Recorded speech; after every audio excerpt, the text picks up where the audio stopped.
So welcome everybody to our second of two 2020 CFE ARLI policy forums. I'm Sarah Hoppy Knight, the co-executive director of CFE and manager of programs.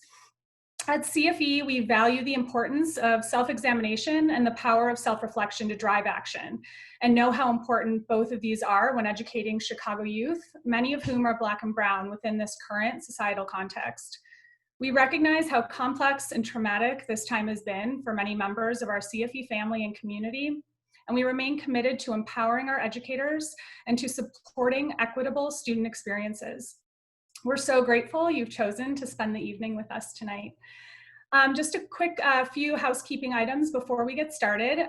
The welcome slide that you saw when you first came in reminded you a couple of things. Some sort of basic Zoom etiquette. Please mute your microphones if they're not already muted, and keep them muted throughout the course of the presentations. It's really helpful with feedback noise and that sort of thing. This event will be recorded and we'll be sharing it sort of broadly. So if you have any issue with keeping your video feed on, we encourage you to turn it off. That's no problem, whatever you feel most comfortable doing. Also, we encourage you to chat questions during the presentations to Kate Carter. So Kate Carter has sort of modified her name in our Zoom meeting to Q&A chat, parentheses, Kate Carter. So if you have any questions during the presentations themselves, we ask that you chat those directly to her. And then if you have any questions during the Q&A portion of each, following each presentation, you can go ahead and use the raise your hand function that's available in this Zoom meeting.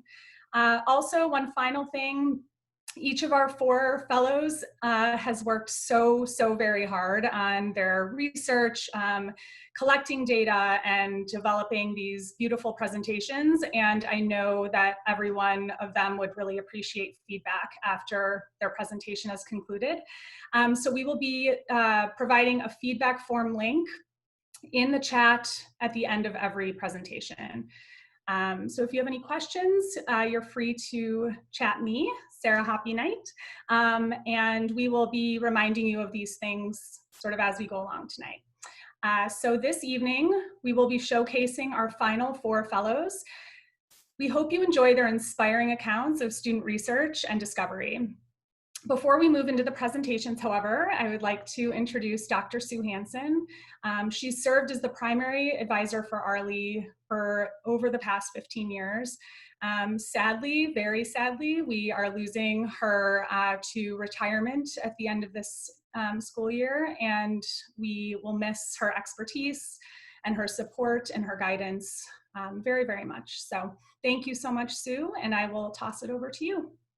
Thank you, Sarah. It's actually 17 years, I think. So those extra 2 should be counted in here.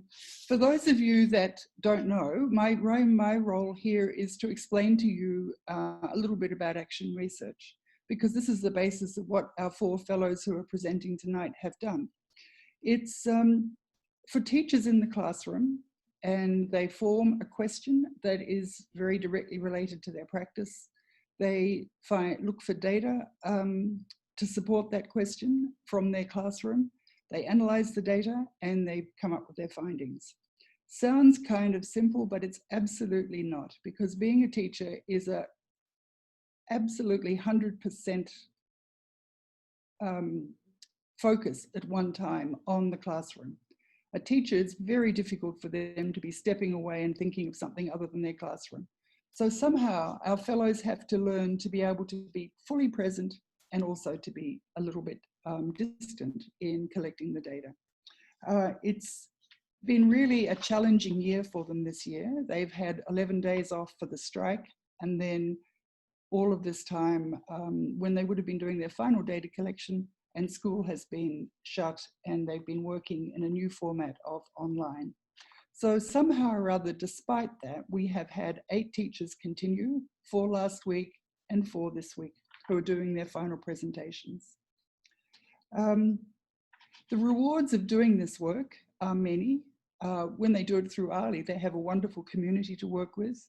They become experts in their question and become critical of their own teaching in a way that is really helpful to them improving student learning. It's a very positive process, and the ARLI experience tends to be very, very positive for our teachers. So now you're going to listen to the four presenters. The presentations are going to be moderated by Kate Carter, who has been my wonderful partner this year. And the end of this year, next year, Kate continues on with Dr. Deborah Moretsky, and I step down. So thank you, Kate, and please go. Thank you, Sue. We are going to miss you very much as we continue into ARLI next year. It is such a pleasure to see so many people here to celebrate with our four wonderful presenters this evening. Just a couple pieces of housekeeping. If you check your Zoom chat, you have a lot of information from the CFE group, or the CFE moderator, as well as me. And if you're interested in asking a question, something comes up that you want to make sure you've worded in however you want it to get out, please chat it directly to me, and I will make sure that that question is shared with the presenter, or that comment, kudo, praise, is shared with the presenter during the Q&A portion after each presentation. If you're interested in sharing your question or comment yourself, we are also very happy for you to do that, and you can do it using the raise your hand function as described in the Zoom chat. And that's it for me. I'll talk to you again in about 20 minutes as we get a chance to ask some questions of our first presenter. So now, without further ado, it is my great pleasure to introduce Elizabeth Needleman. Hi, thanks for coming today. Sorry. There we go. Hello, and welcome to my kitchen. My name is Liz Needleman, and my presentation is called Finding Your Footing in Phonics. Growing up in Milwaukee, the daughter of a woman with a thick South Louisiana accent meant that not only did those letters not sound the same at home, but we had a whole different vocabulary for the pictures. You call it a fishing pole, and my mother called it a rod. Pin and pen are interchangeable sounds, and I still need context to determine if my mother is saying cord or card. As teachers, we often fall to the comfort of teaching the way we were taught, and I didn't exactly start off on solid phonics footing. This presentation is also known as Exploring Multisensory Phonics Instruction in a First Grade Classroom. I'm going to tell you how I grew up out of that phonics sphere and learned how to use multisensory training to reach my struggling students, and if it really worked. Confession time. I am a recovering Lucy Calkins reading and writing workshop teacher. I've spent the last 15 years using this method, and also the 3Qing method, to teach my students how to read. The 3Qing method is listening during a running record reading assessment. When a child reads a word incorrectly, I listen to see if it's a visual error, contextual error, or a meaning error. And then I teach the kids to use their context clues to sort of guess what they think the word might be. Shockingly enough, this wasn't really reaching my struggling readers. I wasn't teaching kids how to take those letters and put them back together to figure out the sounds. So last year, I was listening to NPR, and the author of this book explained that the science of reading can be a difficult concept for educators to grasp. I was furious. Who was he to tell me that I couldn't understand the phonics of reading, the science of reading? So I read his book and started down a rabbit hole of discovering what behavioral scientists know about the mechanics of reading, which, by the way, was a bit shocking. I have a master's in reading, and we didn't cover any of this. Just to save you some time, about 5 to 15% of children suffer from dyslexia, and a systematic approach to phonics instruction is very important. I started researching phonics programs and attended a week-long Orton Gillingham training this past fall, where I learned how to put into place a multisensory phonics instructional program. Pulaski International School of Chicago is located on the west side in Bucktown. We have just over 900 students. We're an IB school, and we house a gifted bilingual program for children who speak Spanish as a native language. I've been here for 7 years, teaching 3rd, 2nd, and 1st grades. At the beginning of the year, about half my class was reading on or above grade level, while a quarter of the kids were reading significantly below grade level, still working on letters of the alphabet and developing that one-to-one correspondence that's matching one spoken word to one word on the page. Which brings me to my research question. What happens to my struggling readers when I begin to use a multisensory approach to teaching phonics? More specifically, I wanted to see if they would be able to recall more letter sounds. I wanted to see how it would impact their ability to move beyond guessing and use those phonics skills I had learned to read phonemes. I wanted to see them utilizing those skills in writing. And finally, I wanted to see how it impacted their classroom engagement. Would they participate more and feel more comfortable in the classroom? I used several methods to collect data: alphabet recognition of both letter names and letter sounds, a nonsense word fluency test to test their ability to blend phonemes together, running records, that's a one-on-one assessment where I time the reader and then count the number of miscues, as well as ask comprehension questions. I used a journal to record my observations, and I focused my attention on 3 case study students. And here we have the kinesthetic crew. I first met the storyteller as a kindergartner. He is a sweetheart with a wild imagination who loves to tell fantastical stories. He gets up during writing workshop shares and could talk for a day. His paper may only have a couple of circles, 1 or 2 letters on it, but it doesn't matter. It's all up here in his head. At the beginning of the year, he knew the names of 7 letters and 3 letter sounds. For the uninitiated, a beginning of the year first grader should come into school knowing all 26 letters of the alphabet, names and sounds, have a bank of sight words, and be able to read a text with 1 or 2 sentences per page. The observer is a quiet, watchful girl. She tends to hang a bit back from the group. If you want to know what's going on with anyone, she can tell you. Who's feeling left out at recess, what kind of games they played, anything. She loves cats and her mom, and I've known her since she was about 3 years old because I had one of her older brothers a couple of years ago. She started the year a little bit ahead of the storyteller with 16 known letter names and 7 letter sounds. Liz, The can mad I interrupt scientist. you real quick? Mm-hmm. I'm so sorry. We can't see your screen, and I just wasn't sure if you were planning on us being able to see it. I did not know that you couldn't see my screen. So you just want to start where you're from? I think that would be fine. Absolutely. Yeah. Mm-hmm. Sorry about that. I didn't mean to interrupt. Can you see now? No, that's really helpful. We can't see it quite yet.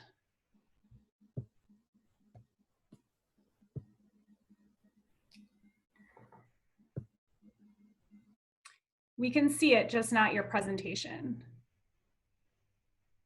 We can now see can you see my kids? Now we can. There we go. Perfect. Well, this will make so much more sense to you now that you can see them. Okay, so there's the observer, and here's the mad scientist. The mad scientist came to our school this year. He is a jolly teddy bear kid who is just full of sunshine. He loves his hoverboard and does terrifying tricks I will not get into here. He loves doing experiments, especially of the exploding variety. I did not administer an alphabet assessment on him at the beginning of the year, but I can tell you he started off the year reading at about a kindergarten level called reading behaviors. That means he knows how to hold the book. He can match 1 word on the page with 1 spoken word. He also used some of his letter knowledge when he read. For example, a book he read at the beginning of the year, he read the word bird for duck. So he reversed the letters B and D, but he used the context of the sentence and that initial letter to read the word. Now that you've met the kids, it's time to talk action. The mad scientist was in a higher reading group, which met 4 days a week, but followed roughly the same structure I'm about to describe for the observer and the storyteller. I met with the 2 of them every day to work for 20 minutes on phonics. Each day, I would introduce a new letter, reviewing all the previous letters that we'd read before, followed by reading those letters in 3-letter phonemes. When introducing a new letter, I would pass around a plastic toy that represented the sound of that letter. A tiny leaf for ul, a coin for k, and the object became a touchstone when we referred to a letter sound. So here is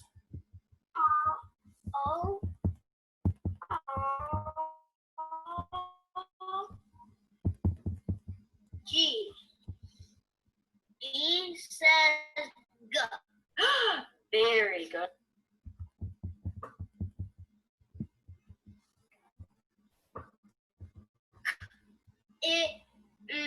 Kim. Good. Kit. Excellent. Next, the kids would engage in a kinesthetic activity. Here you can see the observer using dual textured sand to write letters. Other materials we used included shaving cream and bags full of hair gel. The storyteller is modeling segmenting a phoneme into 3 parts while tapping each sound out down his arm. I also created puffy painted sight words so they could feel the texture as they trace the letters of the sight words. I used a mouth puppet so the kids could visualize the way their tongue would need to move to make the sounds of certain letters. And we used pictures to help with auditory discrimination of our target sound, and circled the picture that represented the sound of the day. To practice sight words, the kids would place a sheet of paper over a piece of plastic mesh and write in crayon, and then trace the word with their finger. I also used plastic letters, whiteboards, and expo markers. As you can see, within a 5-month time period, the storyteller doubled his known uppercase letters and more than quadrupled the number of letter sounds he can identify. But this still means he has a very long way to go before he's ready to read on grade level. The use of the multisensory approach did not seem to have impacted him as much as I hoped it would. The observer began with a higher number of known letter sounds. Although she doubled the number of letter sounds she knew from the beginning of the year, her growth basically plateaued after December. She continued to work hard in group, but she was not able to show much growth during this time, even though she was engaged in very intensive instruction. The upside of this disappointing data for both of these students was that it helped justify their need for an opportunity to be assessed for learning disabilities. This next slide shows their growth compared to the mad scientists in their ability to read the letter sounds making up nonsense words in a timed 1-minute assessment. I think this data is a better indicator of the impact of systematic phonics instruction on a student that is behind, but not necessarily facing the same challenges that a student with that the storyteller and the observer faced. At the last assessment we did in class, the mad scientist was able to read 36 sounds in a minute, more than doubling his beginning of the year ability. Being able to decode a sound and then encode that same sound shows an understanding of phonics that is an advanced stage of language development. Here you can see a page of the Observer's Writing Workshop book. This page is from March, where she's still using letter strings and even mixing in some numbers. In our small group, she was able to sound out the 3 letters in a word to match the picture. Although I was hoping to see more transfer in my students' writing, this shows her ability to encode the sounds that we were working on. Kids who struggle academically historically have a lower attendance rate in my experience. So why is that? Do kids who struggle not come to school, or are they struggling because they don't come to school? And the answer is yes.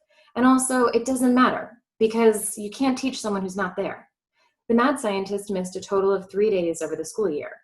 The storyteller missed the equivalent of 2 weeks of school, while the observer missed a total of 20 days, which is the equivalent to almost a month of school. There doesn't seem to be a dramatic trend of increased attendance once we hit our stride with multisensory instruction. I did, however, transformative growth in class participation. According to journals of the time, at the beginning of the year, the observer essentially refrained from speaking in class, even as little as participating in our morning greeting ritual and first month of school.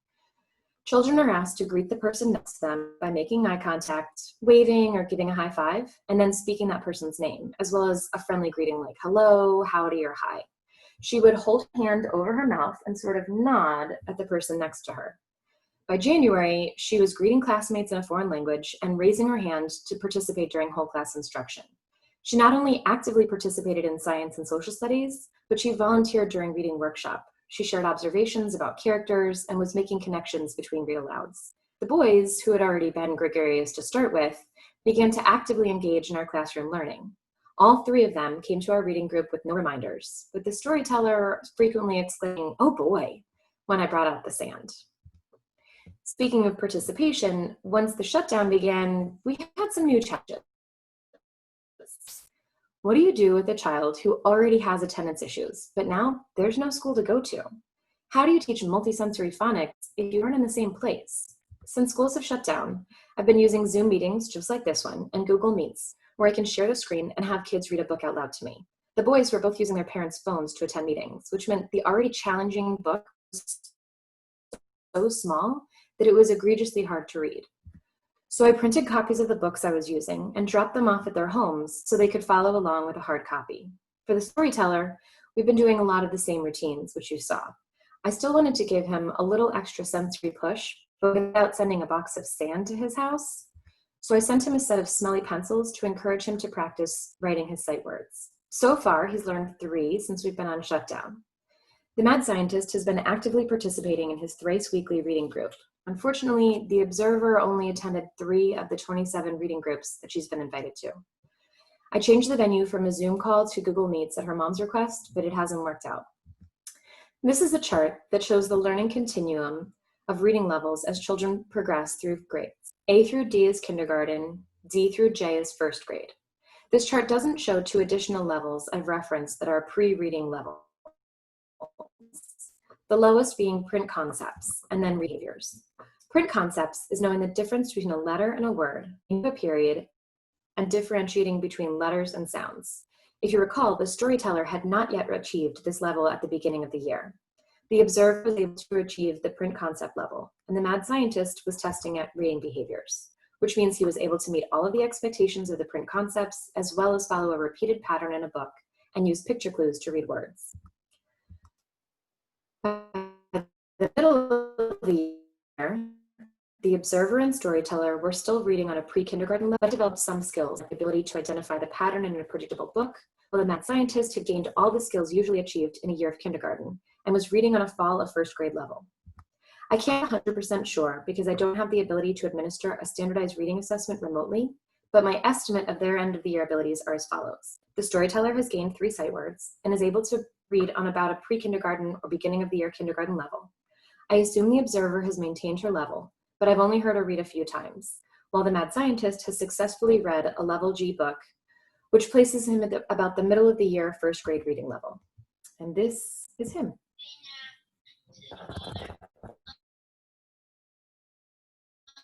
I'm tired. Roxy. Okay, say Roxy. Roxy ran as she could. She ran to the door and she ran back.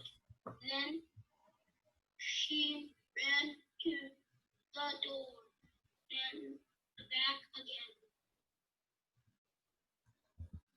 So this brings us back to the question, what happens to my struggling readers when I begin to use a multisensory phonics approach to multisensory approach to teaching phonics? Does multisensory instruction work? Within my own classroom, I didn't see a significant impact that I was anticipating because of the multisensory techniques. I think the actual implementation of phonics instruction had a greater impact. This observation is backed up by research conducted by Nora Schlesinger and Shelley Gray, who compared sensory versus simple structured intervention using non-English graphemes comprised of Star Wars characters and symbols drawn from ancient alphabets. The results there indicated that there was no clear advantage for students who were taught using the multisensory approach. They did find, however, that explicit, structured, and systematic instruction is effective for teaching basic literacy skills. I agree with their findings.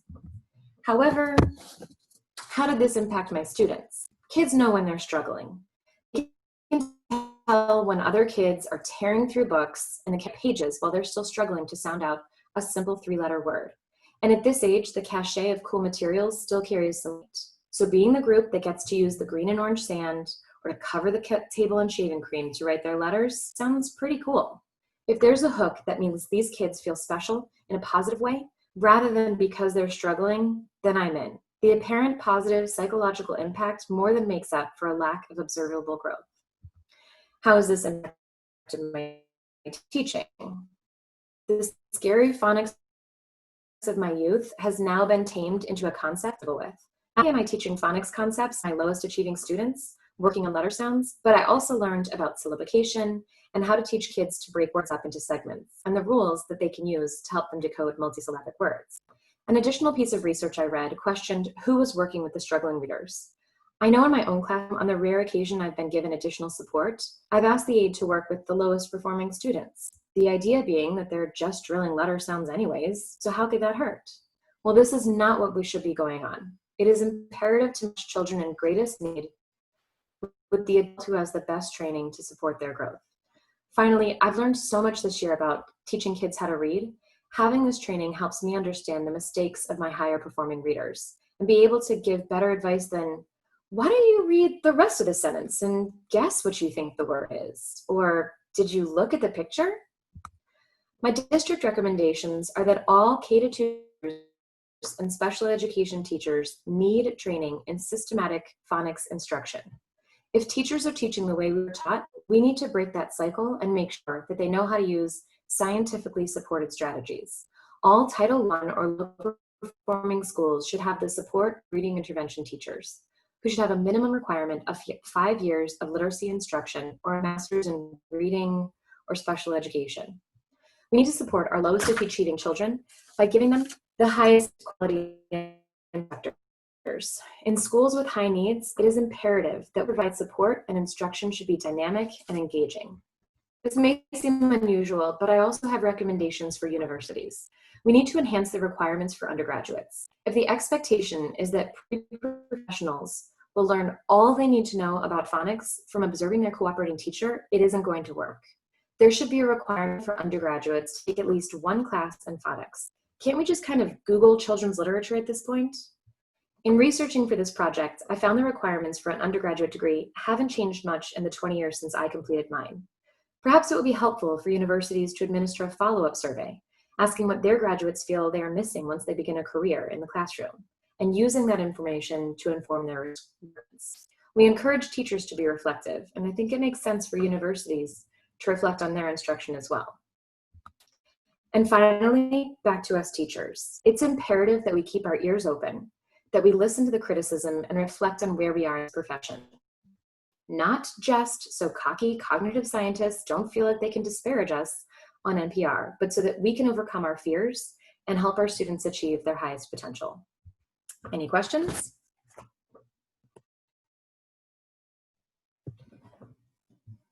Woo! I will be all the cheering and all the clapping that I see and can imagine is happening in other rooms. Elizabeth, thank you so much. Thank you for breaking the ice. And we really enjoyed seeing what we saw. And I don't think that it was wonderful to also get to see your face for the period of time that we got to see your face. So we got the best of both worlds. Thank you for that. I am going to do this every single time after a presenter presents. I'm going to ask you to head over to your Zoom chat and click on the feedback link that Sarah has shared out. This feedback provides, both useful critique and useful praise that teachers always want to hear. It's constructive on both sides. And it's also a perfect opportunity for you to ask any follow-up questions that maybe you don't think are right for this arena. You're interested in hearing about more resources or sharing more resources, or you'd like to connect with Elizabeth one-on-one. That's a really great place to share that. So please do that for her so that she gets a chance to hear from all of you and not just hear from me. So thank you all. I have a first question for you, and that question is from KJ Hardy. She's asking, how has your research and how have your findings this year impacted what you think is going to happen next year for you? How do you see this informing your instruction? And do you think that this is something you're going to share with your school? And if so, how? So I can't stress enough how much I have been brought up in the Lucy Hawkins, we just have the kids kind of experience literature sort of idea of how kids learn how to read. And so I think that really being able to understand how to break things down into these specific components and using the recipe for reading books has just hugely impacted my instruction. Even through distance learning, being able to listen to kids and say, oh, I think that you're talking about an open syllable and this is how we can do this, has been really impactful for myself. And I've spoken to my team about it, the other first grade teachers, and we're all just really looking to do the best that we can for our kids all the time. So anytime one of us finds something new, we want to try it out and see how we can use that with all of our kids. Thank you. I have a question from Haley Martin. A comment first. She says, amazing. So thank you for sharing. And she was also asking for a little bit of clarification around prompting students to use context clues like pictures. was that something that you found was helpful for students when they were decoding, for readers decoding? So always as a reading teacher, I've asked kids to look into context clues to kind of help them figure out what the words are. But it seems that maybe we are looking at strategies that kids who are very bad readers use to help them become better readers. And there's some research that I was listening to also on NPR about kids who were struggling readers, and people didn't realize because they were so good at figuring out the context clues, but they really didn't have those skills and those strategies to figure out how to sound out the words and how to chunk things and how to figure out how a sound should happen one syllable versus another. So I think that really being explicit in that instruction could be so much more powerful and impactful, especially since as they get older, there are fewer and fewer pictures in their books. So that is, yeah, it's true. Definitely something about. I have to work hard now to find books that have pictures in them for me. So definitely a true thing. You've got a comment from one of your colleagues. Hannah Nolan Spone says, first off, congratulations. She is so proud to be your colleague and your friend. This is also a past ARLI fellow and senior fellow, so she knows exactly what this has been like for everybody else, and how much hard work and really thoughtful reflection Elizabeth has put into this. Her question comes to you as a parent. She says that this training has totally changed the way that she works with her biological children as well. And she's interested in your thoughts about how this might move into parent-facing training. Yeah, I mean, I think that we have to learn how to be even more explicit with our kids about how to sound out those words. And I think involving parent workshops would be a really great and powerful way for us to kind of bridge that gap between what reading at home looks like and what reading at school looks like. So I will get Jackson next year, don't worry. Nice. Well, my next question is from me, and it's selfish because I think about math a lot. You also teach math, correct? Do you have any thoughts about how a multisensory approach might impact math instruction? Well, so we always try to start from the concrete and move towards the abstract. So I think in a primary classroom, we always try to provide as much opportunity for kids to touch and feel things.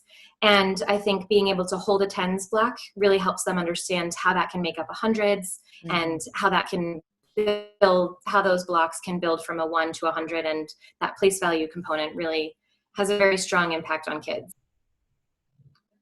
Thank you. A question from another past fellow. She says, thank you for your presentation. And Miriam Gonzalez also asks, where are you with Lucy right now? So for everybody else, Lucy Calkins was the writing instructor and kind of curriculum specialist that a lot of reading teachers have as their bread and butter. So are you using Lucy Calkins? Have you moved away? Kind of what's that looking like? So I use Lucy Calkins for reading workshop, which I have at a separate time from our small group reading instruction times. So it's great for talking about a book and engaging kids in literacy in a particular way. But I don't think that she's really, and even herself is saying that she's coming away from the through queuing model and denying all culpability in that aspect. But I certainly still use her, and I use the writing workshop component as well. But I think that really having a firm ground in that phonics helps kids to be able to sound out those words when we're writing as well. Thank you so much for your questions. All right. Well, Elizabeth, once again, thank you. Thank you for your presentation. Thank you for breaking the ice this week. We really appreciate you being our trailblazer this week. And whew, now you can sit back and relax, everybody, and enjoy everybody else's presentations. So I know for me, I'm a middle school teacher, and so I don't often get the pleasure of hearing about the amazing and like foundational work that's occurring with our youngest people. And so it is really wonderful to me that we have two teachers who are thinking deeply about some of our youngest students. And I'm really happy to segue into our other teacher who's going to be able to share some thoughts about our youngest kids. Jennifer Harris, you're on up. We're really looking forward to it. Hello, hello. I'm not looking as beautiful as Liz, but I thought I'd go with a motivational t-shirt. that no one can see. So, but please make sure you see my screen instead of me. But I am going to share it now. And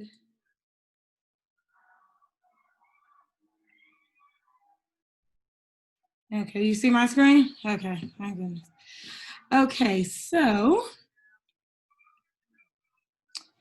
hello, I'm Jennifer Harris, a second grade teacher at Mays Academy in Chicago's Inglewood community. I've been teaching at Mays for nearly half of my career. I recently became National Board Certified, which allowed me to focus on the academic development of my students. And so now I want to focus more on their social development. Of the 7 years that I've been at Mays, in that time I've seen that we've struggled to consistently support our students' social emotional learning. And this is reflected in a high number of discipline referrals and suspensions. I think the changes in our school leadership. However, this past year, we've had a strong leader entering our school who's worked to provide more unified social emotional support. And part of this includes a school store that rewards students for positive behaviors. At the same time, I was learning about a different model called conscious discipline that supported developing intrinsic motivation rather than rewards-based behavior. This is my story. So in the context of the SEL changes that our school was starting to implement, I was wondering, how could I add to it by also focusing on those strategies that build the internal development of SEL? I was fortunate to receive some training on conscious discipline, which I'll refer to as CD, where the focus is more on developing students' social emotional skills innately and more permanently. My school was working to increase behavior supports, but they are doing it in a more traditional way of rewards and punishments. So conscious discipline was the answer to my prayers. After attending the seminar, I felt like Mary Poppins. Here I am, armed with my bag of tricks that'll allow me to float in and change some lives. It didn't quite happen that way. Although we look nice and sweet, these pictures don't tell our full story. So here's a glimpse into our journey, the good, the bad, and the sometimes ugly. I wondered what happens to students' relationships and their self-management skills when strategically taught SEL. Also, what happens to my emotions as I focus on social emotional learning and modeling these strategies for my students more consistently. And so you know what happens to me? This, I turn into a 100-year-old woman. No, just kidding. I primarily examine my classroom through my journal entries and through student surveys. Since I was interested in my students' emotions and my emotions, I wanted to have a place to collect my observations and feelings, and I did that through my teacher journal. And I'll talk further about this later, but these are just some glimpses from my pages. I also wanted a place to hear from students about their self-management, and so I did that through student surveys. This data showed me the need for more SEL. These are some of the results from the student surveys. My students made it clear to me that they knew they weren't always kind to each other, which I agreed with. So if you can focus here, the amount of students who felt they were never or sometimes kind to others made me want to implement more certain techniques, more on kindness. And then here, this low amount of students that follow directions the first time shows my loss of teaching time due to constant redirection. Throughout the year, it felt like more than half of the day was spent redirecting instead of teaching, which I know some teachers can relate to. But based on this data, I began strategizing on what techniques I needed to implement in my classroom. Here are some of the strategies and techniques that I frequently use based on what I was learning from conscious discipline and some SEL activities that I've been using from the past.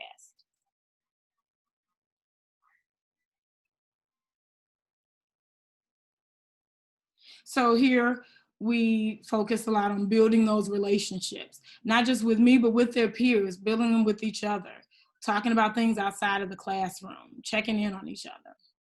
And then to the right is a picture of me with a read aloud, and we did those. We started weekly, and then of course time restraints weren't as frequent, but I would do a read aloud about a social skill that I wanted to focus on that week, and the students would discuss it, I'd model it, and then we kind of track how we handled it over the course of that week. Here is one of our favorite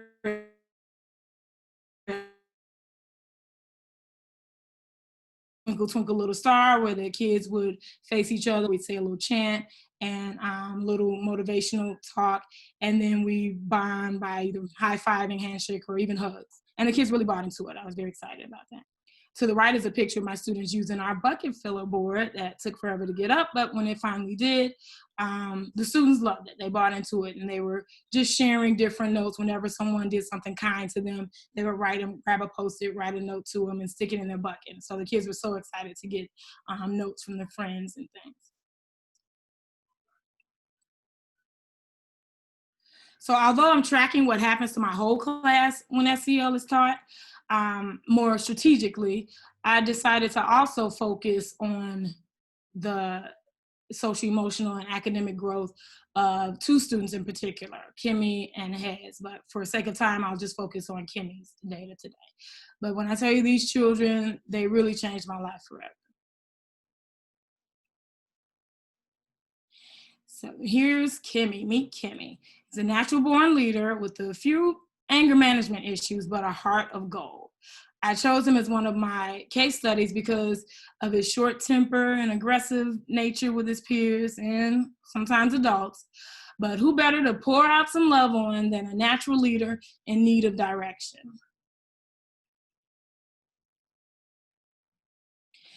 And so it's test time. So as conscious discipline stated earlier, connectedness creates willingness and governs behavior, not rules.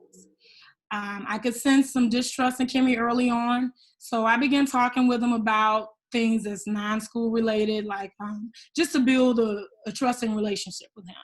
I learned that he liked basketball and he was also a struggling reader, so I brought him some Little Bill books that he adored. His other classes were more rules-based, so I constantly heard of him acting out there and being disrespectful when I picked him up. And this was disheartening. My question was, I was always wondering, how could I get him to give the other adults the same respect that he was giving me? And if he could behave so well in my class, why wasn't his skills transferring to the other classes? And I learned a lesson in that as well. As we continued building our relationship, there were times when he started rebelling in my class. His triggers seem to be when he's frustrated about an assignment, or doesn't get his way, or when he comes from his math class where he was yelled at quite often for breaking the rules, I'm assuming. My partner teacher was a loving lady, but very strict on rules and consequences. But anyway, it was like Kimmy was taking out his frustrations on me in the class, and I was tired of being his punching bag. So I maintained my composure for the most part and just ignored his, what I call, attempts at attention. I praised the other students around him for working hard, which is an SEL trick that I use quite often, and he would eventually get back on track. But looking back, I could have taken him to the side and talked him through his frustrations a little bit more often, but Miss Poppins was reaching her peak. And I felt he was taking my kindness for weakness, and I really wasn't, having that. I was still growing myself with this.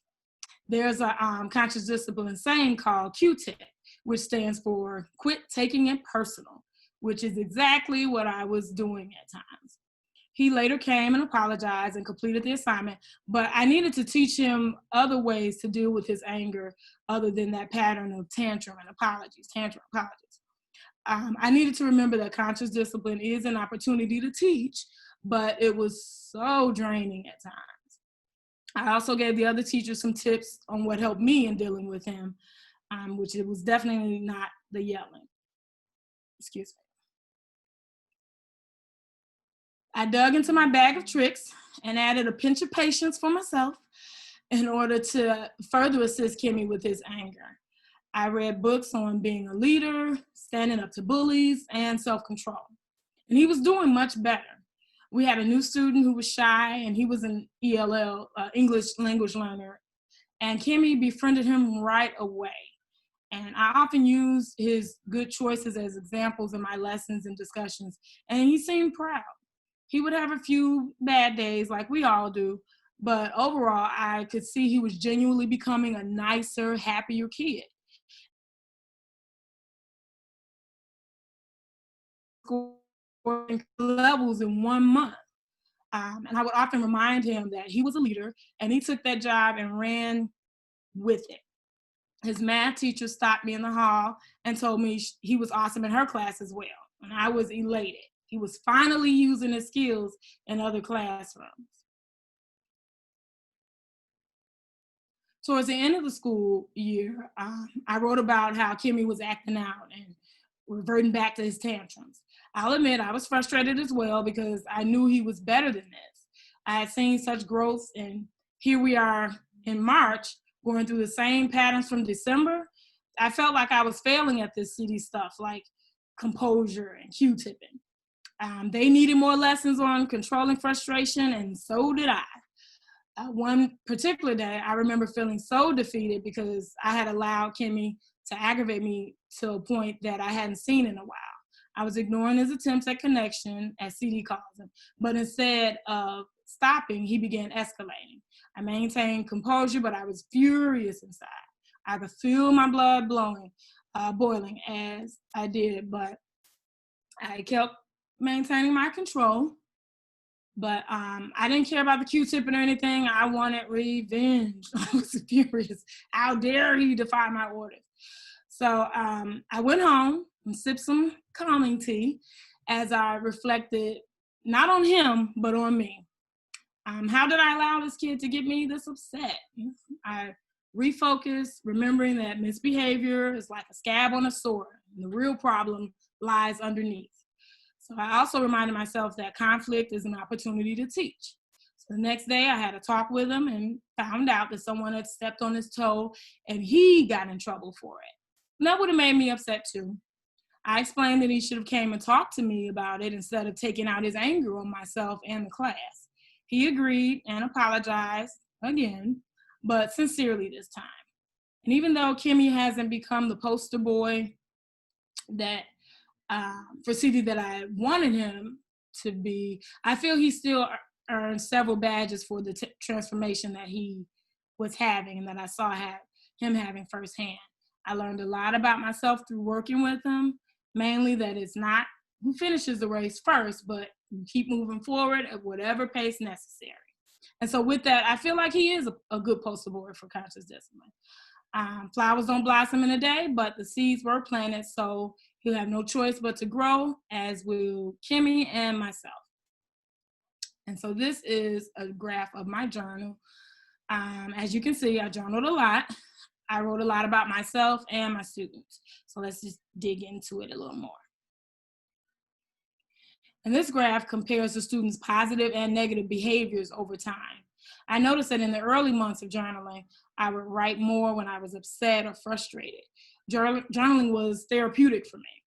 And as the new year came in, with advice from one of my awesome ARLI mentors, Sue, I began to trying to write more positive incidents to see a clear picture of my class, the good, the bad, and the ugly. And as you see, February was a strong month, possibly because we implemented the bucket board that month, and we also threw the students a party for their great scores on the NWEA test. And the students were displaying positive attitudes and behaviors towards each other. There were some negatives as well, but as you can see, but they were really, really treating each other really well this time. So based on these findings, I plan to implement the bucket filling earlier in the year, as well as focusing on building character through direct instruction, modeling, and follow-up discussions, and just doing it more consistently. So here's a peek at my positive and negative behaviors over time, myself. And I noticed that many months mimic the students, but looking at this overall brings me joy because I was displaying more positive behaviors than I initially thought. For the most part, I was maintaining my composure and redirecting students more calmly. And a few times the students had reminded me of the calm down method. So in conclusion, I learned that this is not a linear process, nor is it a quick fix. It's not even a 1-year process. This first year was more of an additive part where I was adding to the strategies that I used in the past. Next year, I hope to replace the less effective strategies like sticker charts, and eventually that's.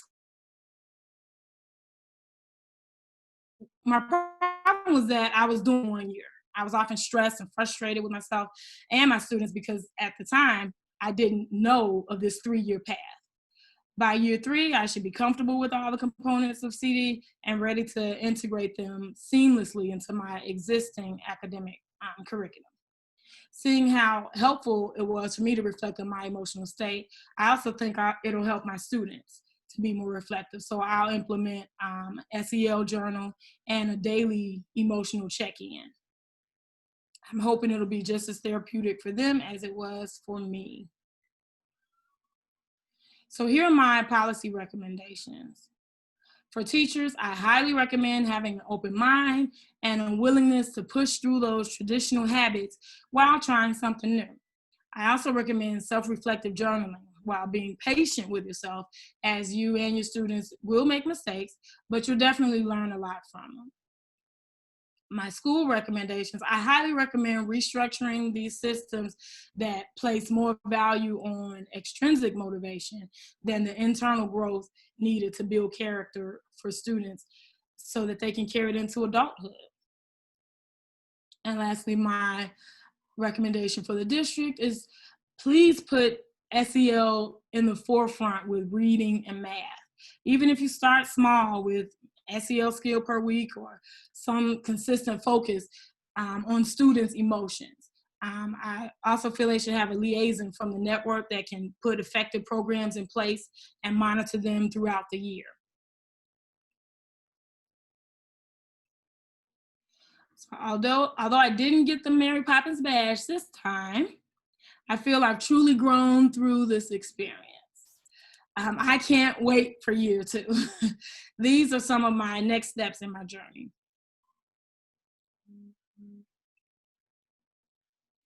I am fully committed to conscious discipline, so much so that I wrote and won a Fund for Teachers grant for my lovely colleagues. Some of them are on here today. And we're going to attend a seminar in Orlando, Florida next year. I will also stick to the 3-year plan while using this awesome experience, to help me and my colleagues structure next year. So now that I know who I truly am, the good, the bad, and the ugly, and what to anticipate from my students, I really feel more equipped for next year. I have renewed strength and more insight into the urgency of building relationships and building a class and school community, maintaining composure, compassion, and a spoonful of patience when training our future leaders. The journey is worth it because they are worth it. I look forward to year 3 to report back the amazing transformations that will be taking place in our students, myself, and my colleagues. This quote here came directly from the Conscious Discipline book, and it rings very true in my journey. I thought this was going to be a journey for me changing my students, and I did see some changes in them, but I also saw a change in my mindset, and a change in myself about how to better prepare myself to both socially and emotionally to help guide my students.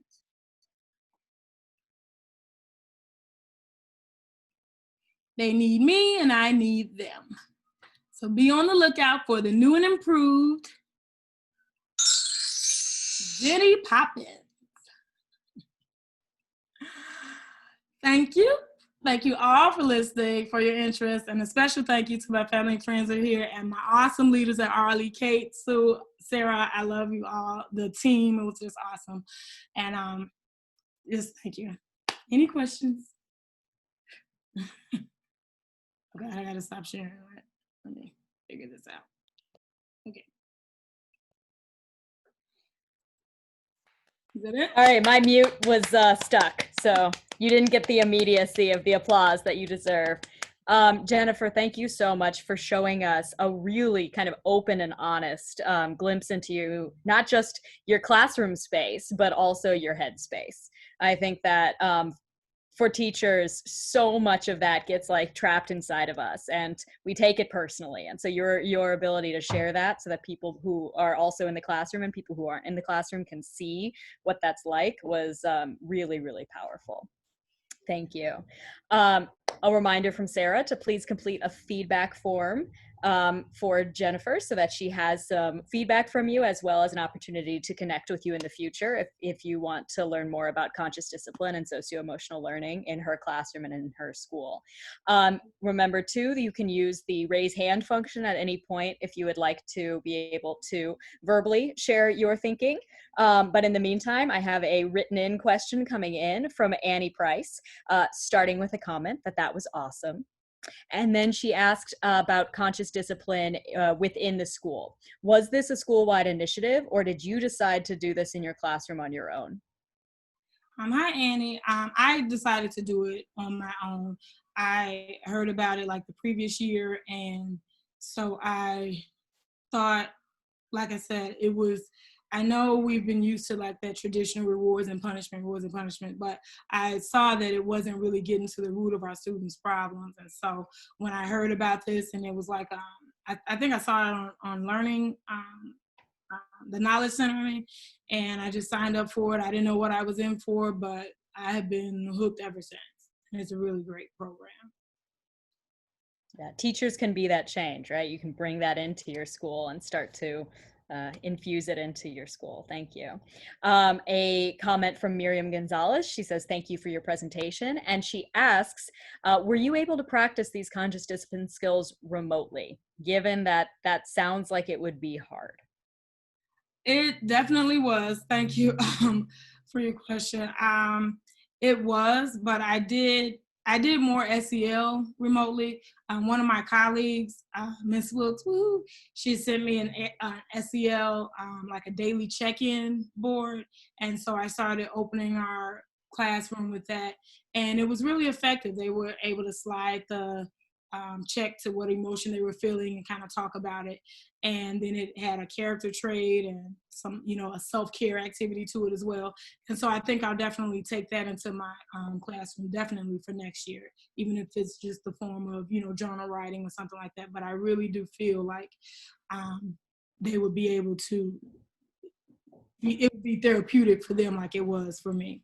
But remotely, the SEL more so. Conscious discipline, I do have to maintain my composure a lot because as you all know, remote learning is, very, very unique. Well, that brings us immediately into some comments and questions that we have waiting for you. First off, from your teammate, Jessica Wilkes. She says, and I quote, "Great job. You did that, girl." Our May's socio-emotional leader. So it's wonderful that we have representatives of the school who are able to see these presentations and be able to celebrate the wonderful work of our teachers. And then a question from Katie Hollerbach, one of our fellows that we'll hear from later today. She says, great job, Jen. And we're talking about the student side, SEL, during remote learning. She's wondering what advice you have for teachers in terms of supporting your own socio-emotional development during remote learning. You just said you have to keep your composure. So were there any things that worked well for you during this time for your own kind of SEL well-being? I will definitely say one of the major things that I'm trying to implement in my students and in my personal life is a phrase that I mentioned earlier called Q-tip. Quit taking it personal. And that is really, the more I used it, the better I got at it. At first I was, it was hard because that sugar I was giving them, they were like spitting it back at me really aggressively. And I was taking it personal. I'm human, but when I actually started posting those phrases around my room to just remind me to quit taking it personal, and also see the best in your students. Like I would judge them based on their action, and the student isn't their action. And conscious discipline, the action isn't the student. Conscious discipline really talks about that. And so I noticed in journaling that I had to go back and apologize quite often because I reacted to their behavior instead of getting to the root of their problem. And so I would definitely say that always see the good first, and always take those 7 seconds to calm down before you make a sound, before you open your mouth. That's what I love as well. Just take a breath. I think you're having that resonate for some people. KJ Hardy says she's going to be using Q-tip in her home and in her household. So advice that people can use with their own children in their own homes at this time. If you want to take 30 seconds or so to add any more questions in, or raise your hand if you want to ask Jen any more questions, I am going to share some more kudos in the meantime. Shanelia Pollard said she really wants to compliment you in all caps, compliment Ms. Harris on a very informative and outstanding presentation. Tamanika Jones would like to comment that this is great work because it's so important that that self-reflection component is part of the SEL and CD process. Like modeling that for yourself while you're modeling that with your students is incredibly powerful. And Sue Lau says, congratulations on your wonderful initiative, Jennifer. Your self-reflection while teaching SEL skills is amazing. Thank you. As an SEL teacher trainer in CPS schools, we say that it takes from 3 to 5 years to make lasting SEL change among students. So great progress in year 1. So then for me, that sparks a question. If we're saying this takes 3 to 5 years to make lasting change, what would you like this to look like in your school and in your classroom in year 5? You said you talked about years 1, 2, and 3. What do you think this could look like in year 5?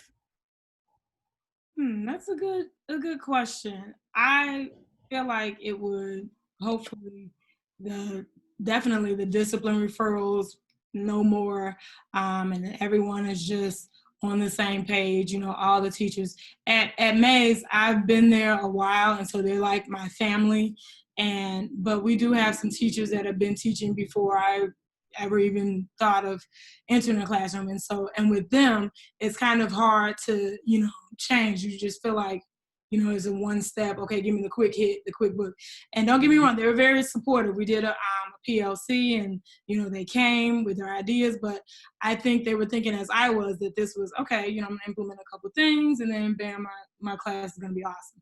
But going through this research process, it helped me see that, like she stated, real change does take time. So by the time they get to year 5, I'm hoping to see my and also our primary department.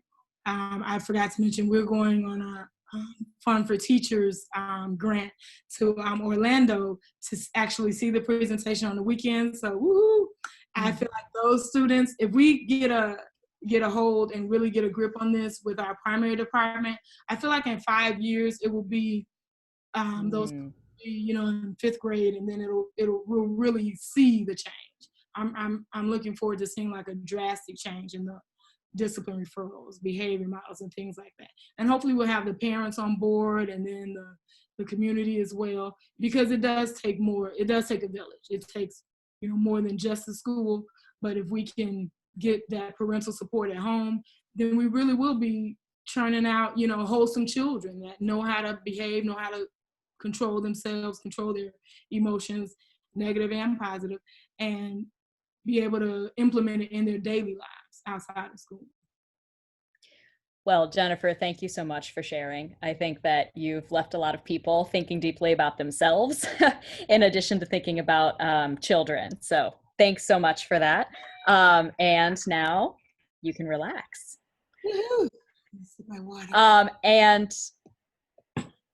I got muted. Wait, who got muted? Oh, can you hear me? Okay, I'm just seeing things that are confusing me. Awesome. I don't think we did this intentionally, and if we did, I totally missed it. But it seems that we are going up through the grades. So this is very cool for me as a middle school teacher to get to start so many years before when I see kids and get to end so many years after when I see kids. And so as we continue through the grades, we're going to kind of bring it back to literacy. And we're going to hear some wonderful insights on literacy from Brandon Barr.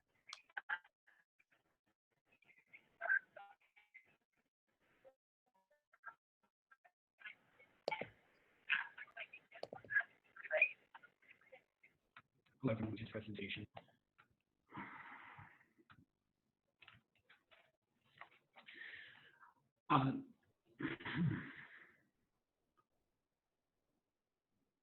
Can everyone see me? I don't see my camera on.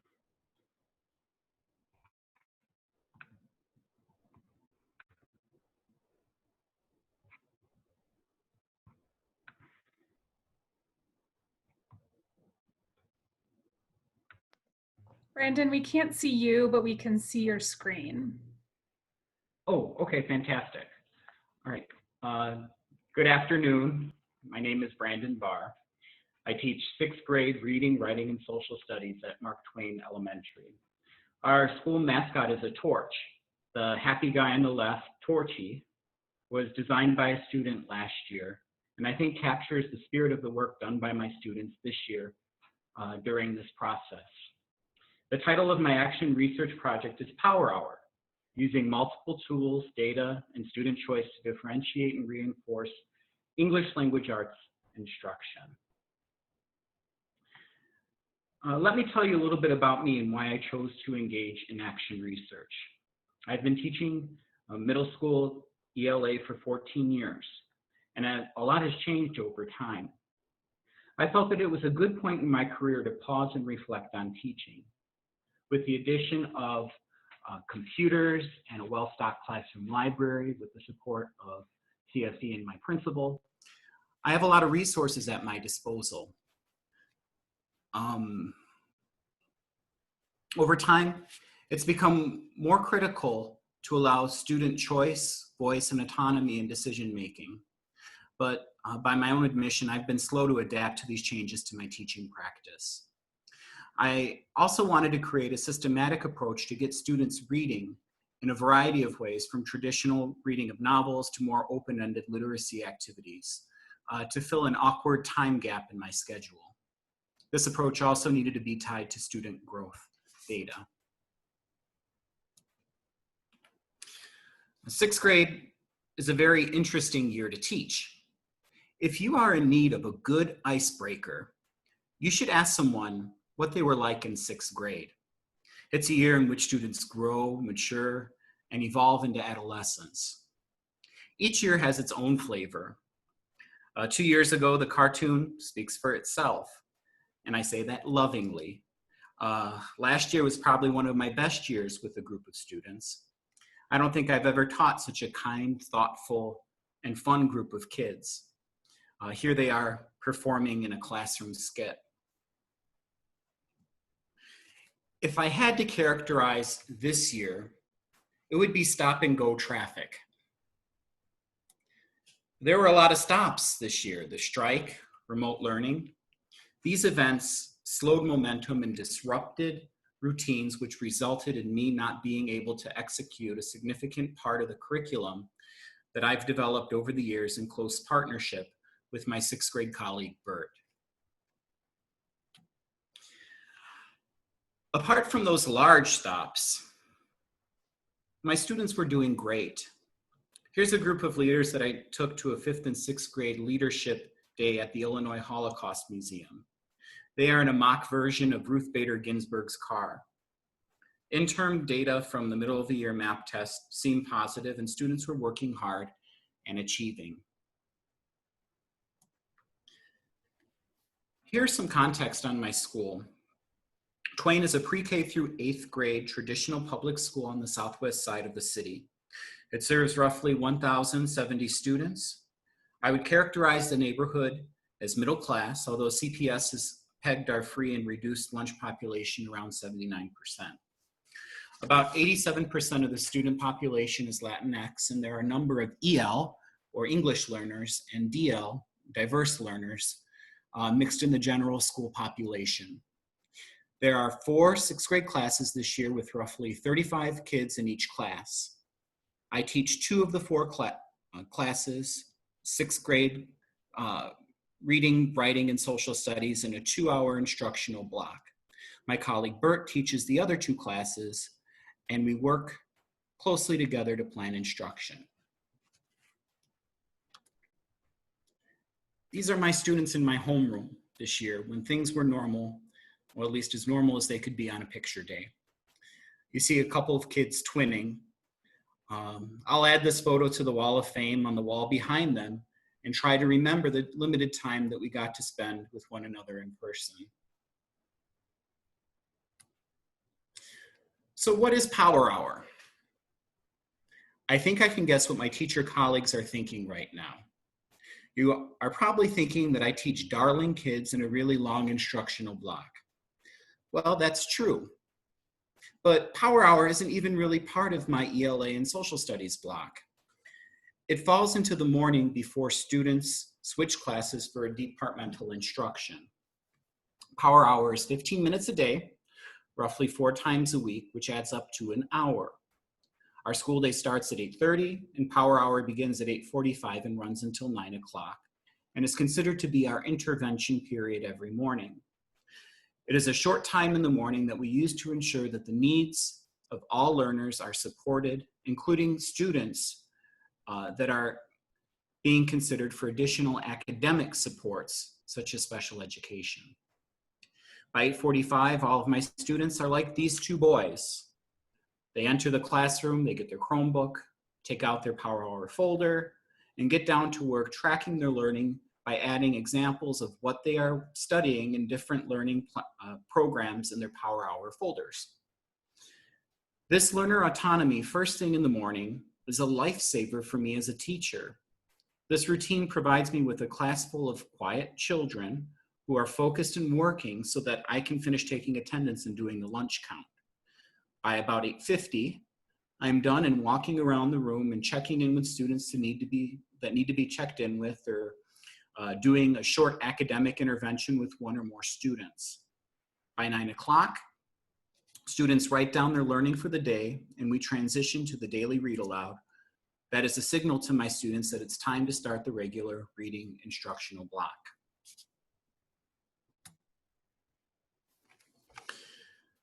When you look at student notes in their Power Hour folders, it makes their thinking visible. In many online platforms, that isn't possible.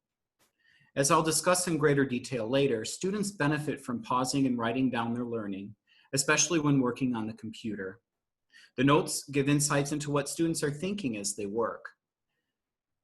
As we can probably all attest to during the remote learning period, it can be easy to have your attention drift when you're on the computer for a long period of time. The folder helps to keep students focused and accountable.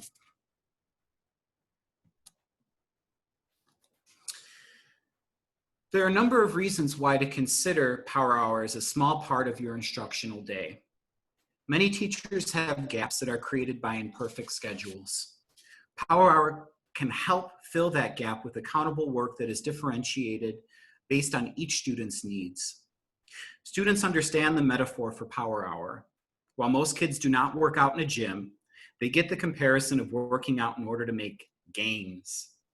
When engaging with 6th graders, many have never thought deeply about how their sustained work over time can produce academic gains, as someone might gain muscle at the gym. It also gets students thinking metacognitively about their learning and work habits. This was a happy and important surprise finding as my research unfolded.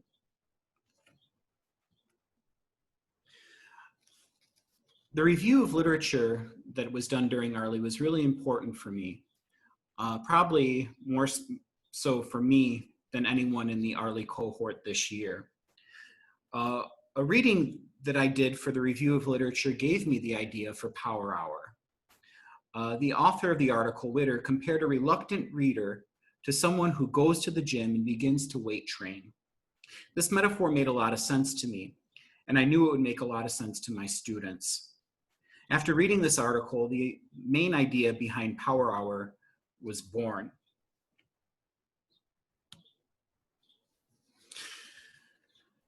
This was the anchor chart. So when I say anchor chart, that's teacher jargon. It's a chart you hang in your classroom to give overviews of important routines or learning that I made to display for my students in the classroom.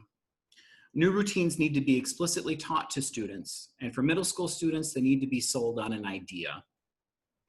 You'll notice the second bullet point. I'm going to read it to you. It says, students engage in self-selected literacy activities in order to address areas of weakness according to MAP test data after a discussion with Mr. Barr. I have a small disclaimer to make. I don't love the district's testing program. I think we test children entirely too much and add unnecessary stress to their lives.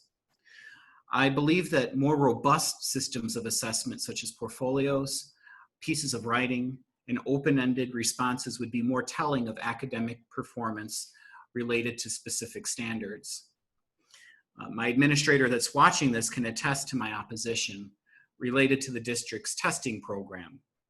With that in mind, I know how much it is valued by my administrators and have accepted it as part of the culture of my school. So once students took the middle of the year test, I made the Power Hour folder, shared current and historical MAP data, and conducted data conversations with students centered around student-developed action plans.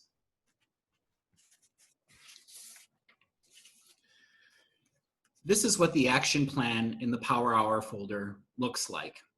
It has a place at the top where all the strands of student scores are listed.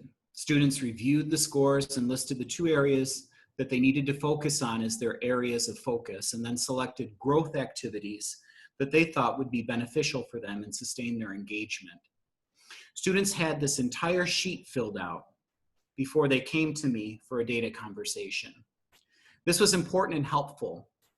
I have tried having conversations about data with students in the past that ended up more like data hostage situations. This is your score. This is what you need to get. You got it?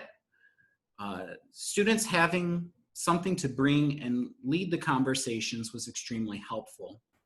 In fact, I tried to do as little talking as I possibly could. The only place I pushed was to ensure that students were clear in the work product that I would see when I checked their folder.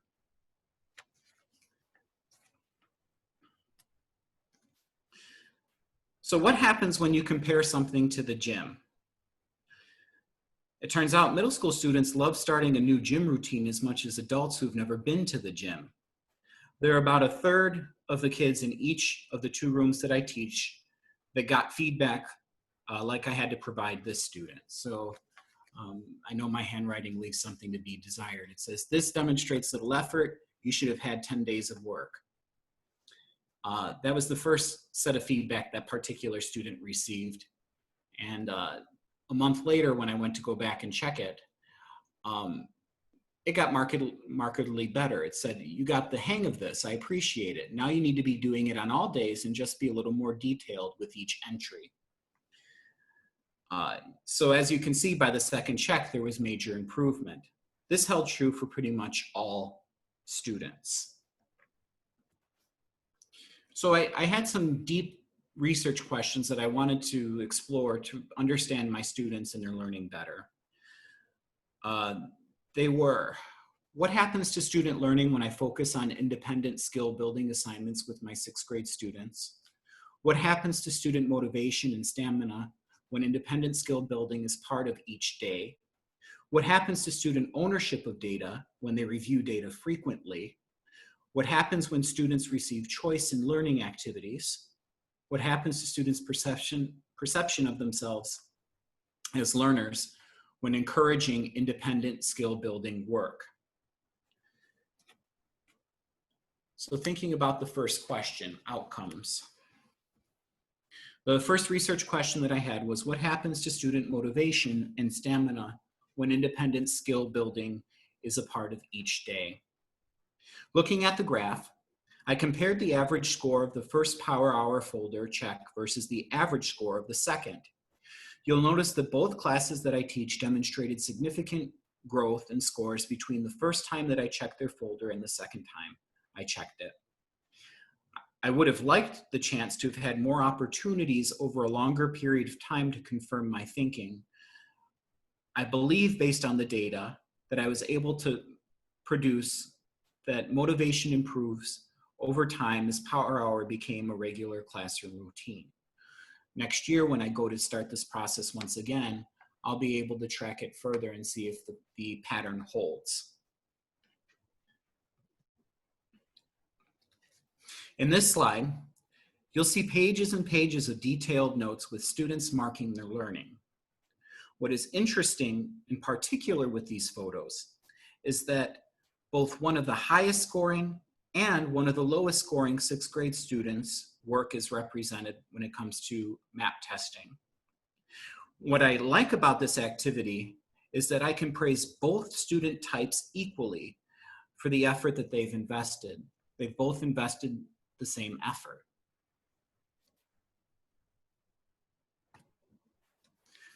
My second research question that I wanted to learn more about was, what happens to student ownership of data when they review their data frequently? Some student quotes help to best illustrate their thinking. So some student observations. One student wrote, "I feel comfortable and confident about my understanding of how to use data. How I can continue to grow academically is by really listening and paying attention to what people are talking about. Paying attention to what they are talking about, they is selected growth activities, and not to get distracted by other people. I understand it, my data, pretty well, and I love doing Quizlet, and I really want to do Quizlet, and I'm going to keep doing it. I can learn more and faster if I pay attention. Power Hour has changed my view of learning because it showed me to really try hard."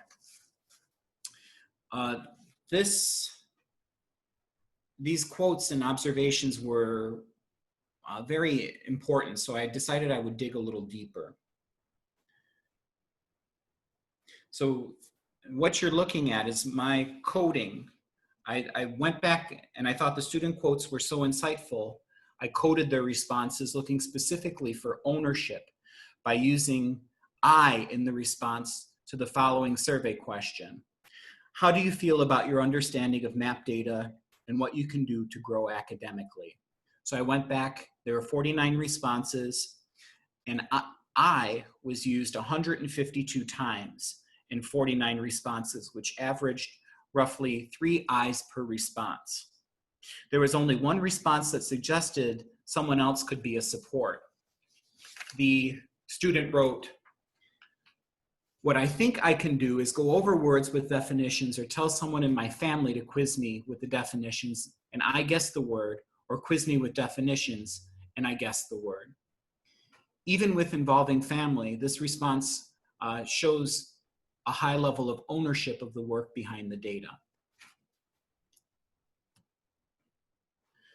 My third research question was, what happens when teacher feedback helps to influence students' choice of learning activities?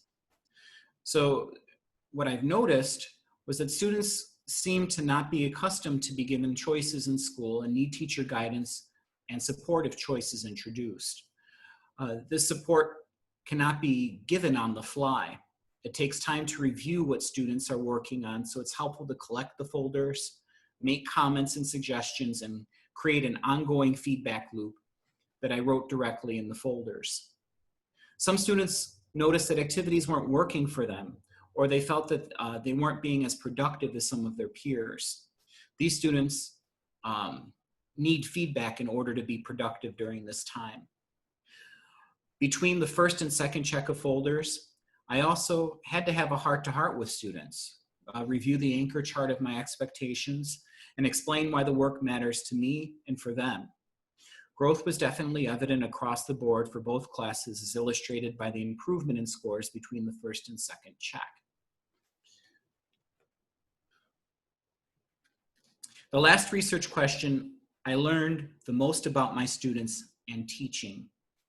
What happens to students' perceptions of themselves as learners when encouraging independent skill-building work? What I noticed was that students became very metacognitive about their learning.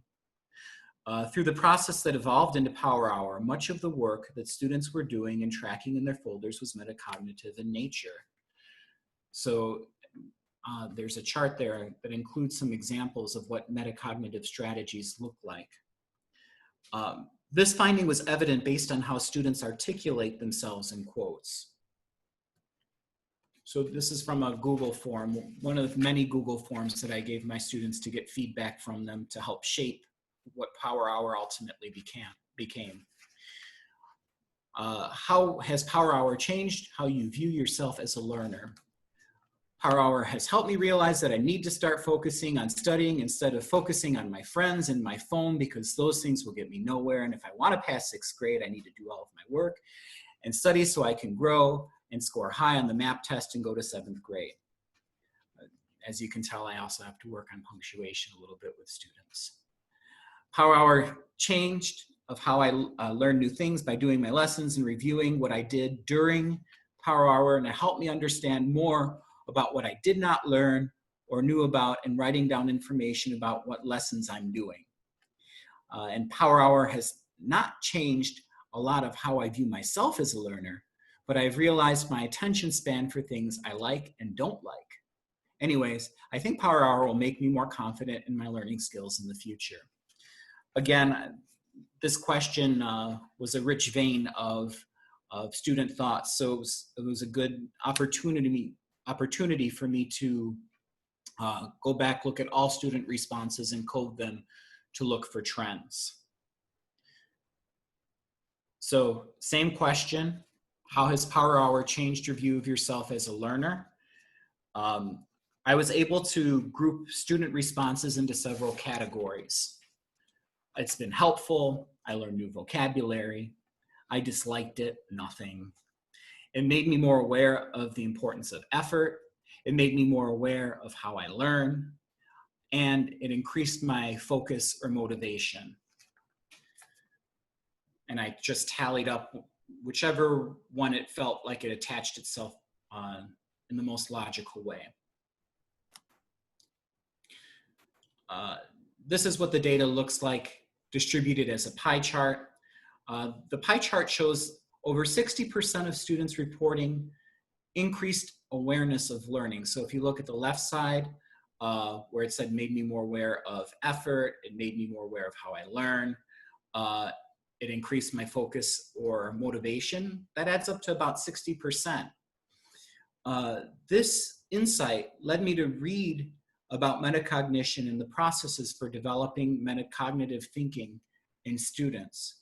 So really, I think this is the power of this procedure in action research. The finding that I made with my students, in this case, led me to do more reading to better understand what research would suggest was happening in my classroom. I came across a 5-step process that spells out a metacognitive approach for teaching, and then reflected on how Power Hour might align or better align with a metacognitive approach. In this slide, you can see the process that is articulated by research and how that is evident in the process that I developed with my students this year during Power Hour. So on the left side, you see key things that need to happen in order to get students thinking in a metacognitive fashion. And then what I put in parentheses, how is that true in the Power Hour procedure? So preparing and planning for learning. That would happen when we'd sit down and have data conversations, reviewing their action plan. Selecting and using learning strategies. Again, that was part of our data conversation where students decided which activities they were going to use in order to grow and address their areas of focus. Monitoring strategy use. So this was me collecting and checking their student folders to see what are they working on. Has their time been spent well? Is there a way that I maybe could redirect them to something that'd be more beneficial? Orchestrating various strategies. So this would be students alternating between the couple of growth activities that they've identified in their daily work. And then evaluating strategy use and learning. So again, this would be me looking at what they've done, what artifacts have they put in their folder, and then providing them feedback on that and pushing them in a direction if they're off the mark. I also think the work that my students did during Power Hour also aligns very well with the concept of growth mindset. Students do not automatically develop a growth mindset. It needs to be cultivated in a class over a period of time. This is one activity that can be completely shaped by growth mindset. It's important to encourage students to work hard at what they don't know, make learning visible, and work so that everyone is capable of demonstrating success when their folder is checked. If students work hard, this is a way to help them ensure success. There were several milestones and achievements that happened that that kind of led the work towards Power Hour, but may not necessarily became part of that process, but I think they're worth mentioning. As part of the process, one thing that I'm proud of is that teaching my students new annotation signposts for fiction and nonfiction to support independent reading. If we had finished the year in a normal fashion, my suggestion would be to push some of those kids to independent reading, especially since my classroom library is so well stocked and ready to support independent reading. Another thing that I'm really proud of is using student feedback to drive my next steps forward. Usually in a normal school year, what I would do is only have a couple of points where I would gather feedback from kids to think about instructional planning. This year was different. This year I invested a lot of time, effort, and energy into not only getting their feedback, but acting on it and using that to shape the process that ultimately became Power Hour. Another thing or achievement that I'm proud of is developing and rolling out the concept of Power Hour after completing the review of literature for ARLI. So there were a lot of findings that I made as I was working through the review of literature that really helped kind of confirm some of my thoughts about literacy and help shape some different instructional moves that are kind of work their way into other parts of my teaching. Another milestone is using student map data conversations to develop independent work plans for each student. I really like the sheet for that purpose. I like that they bring more to the conversation than I do, and I plan on continuing that in years going forward, as well as the folder. And then bringing all these pieces together in one folder that I could track for progress. I teach anywhere between 60 to 70 kids a year in 2 classes. Any system that I roll out, it needs to be organized and make sense. So I was kind of proud that all the pieces came together into a nice, organized, systematic folder. So I have a couple of big conclusions. One, organization was created by the folder and made tracking student progress easy. It was also a landing space for the feedback that I provided kids. Tech tools are important to support traditional English language arts instruction. I mean, especially during the remote learning period, it was really helpful to have my students familiar with so many different tech tools because it gave me more possibilities for continuing as normal of instruction as we can during remote learning. Incorporating cycles of feedback from students as a basis for instructional decision-making is important. So being real intentional about gathering feedback from students and acting on it. I think is really, really important, and I'll look for ways to incorporate that going forward. I really like the idea of students leading data conversations, and I'll definitely never have a hostage data interaction with my students anymore. And then finally, the last big conclusion is that web tools are helpful supports to achieve differentiation, balanced literacy, and metacognition. So I have a few policy recommendations for the nation, for the district, and for my school. As a nation, I think it's important to close the digital divide that exists within many cities and states. That means working computers with internet access for all students are needed. Appropriate web tools that are engaging, relevant, and aligned with content standards are needed. Teacher autonomy and discretion to select tools that are appropriate for the students they teach is important. Professional development time for teachers to review tools with colleagues and select the tools that will work best with distinct populations of students. And think of ways that parents and teachers can work together to support students using tech tools, including tools that can be used in a student's native language.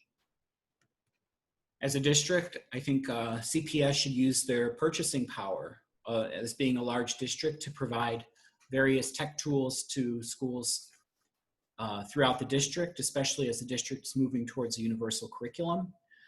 I think teacher teams should get together to evaluate tools before making purchases.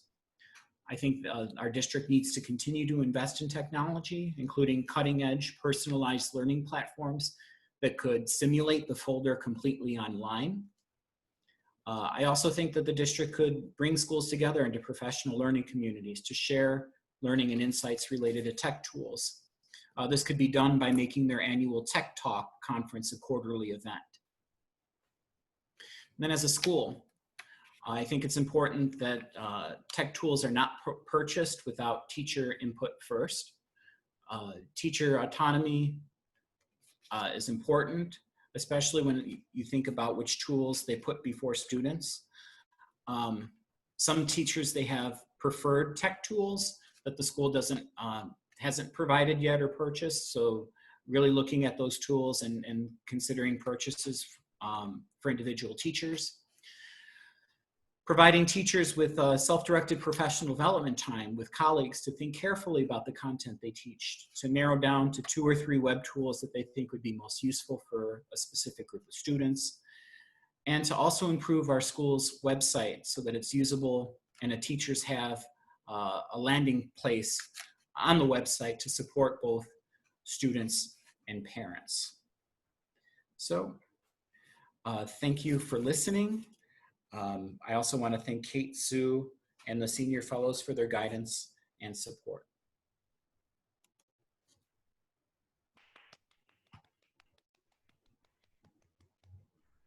Brandon, just from the comments that I'm already seeing coming in, it's really clear that having students be agents in their learning like this and being able to take on the, like, I can do this and here is how I'm going to do it as a student is just a really cool thing to see in a classroom where that can be put on and owned by students rather than being the job just of the teacher. So thank you so much for sharing that with us. For everybody, a reminder from Sarah to please complete the feedback form for Brandon. He would, love to hear from you and also potentially have an opportunity to connect with you. I want to start with a comment from one of your colleagues who it sounds like was a colleague in a different way before being your colleague in this way. Jennifer Krall says she is so proud of your continued engagement in opportunities provided by CFE and that you had met 10 plus years ago and are now colleagues at the same school. So that's a really cool story right there.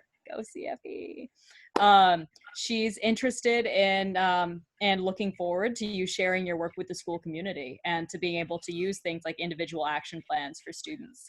So then that really piggybacks right into a question from Sue Hansen, which was, how do you plan to share this information more widely with your school?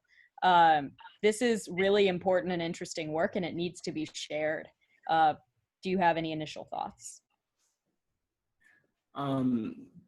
That's interesting because my school is we work well together within our particular grade levels. we don't necessarily have a super strong structure for cross-grade sharing. I think that's a really important conversation, and Jenny is actually my assistant principal, so we went from being colleagues to her being my boss. So I'm sure she could think of ways to facilitate that sort of sharing. In terms of middle school work in particular, I think across 6th, 7th, and 8th grade, we could probably do a better job of working together to address professional learning. And I'm always happy to share my work in that context. Awesome. Thank you for sharing that. Miriam Gonzalez, want to pass along her kudos. She says, great job, and she definitely learned a lot from your presentation. So I'm particularly curious about this idea of being able to digitize this work in some way. See, it sounds like the way that you were able to help organize it for students and taking on kind of the brunt of being the organizational facilitator was definitely really useful, but particularly as we're becoming more and more facile with these remote learning and digital tools. Do you have any initial ideas about what digitizing this might look like? And it could easily be turned into a Google Doc. But part of me is also weary to do that, because students have been using technology so much. I think there's something to be said about stepping away from the technology, stepping out of it, and taking that information and being present with it and recording it on paper with a pen. So for me, I tend to be someone who really prefers to not operate in the digital realm. This has been a huge learning curve for me to be teaching during the remote learning period. But it's definitely something that, I don't know, maybe someone can develop the next $1 million ed tech idea. That's fair. That's fair. So then, speaking of the things that students did get, the analog pen and paper work, Laura Watson would like to know if you developed the student planning form yourself that students were filling out. Yes, I did. And it was just using their feedback. And also, I really wanted to take some time so that they unpack their scores and had an understanding of what that means, and we're able to take those scores and align it with work that would match those particular strands. So this is not off the shelf. This is, I'm going to make it and try it and refine it until it works. Something that you said that resonated with me, and probably for a lot of classroom teachers, was your complicated or perhaps not complicated feelings about testing schedules and the impact of testing on students, particularly in Chicago. Sky Black has a question that I think reflects that that thought a little bit. She's interested in how this could look different if you were able to use something other than map data to drive what this individualized work for students would be.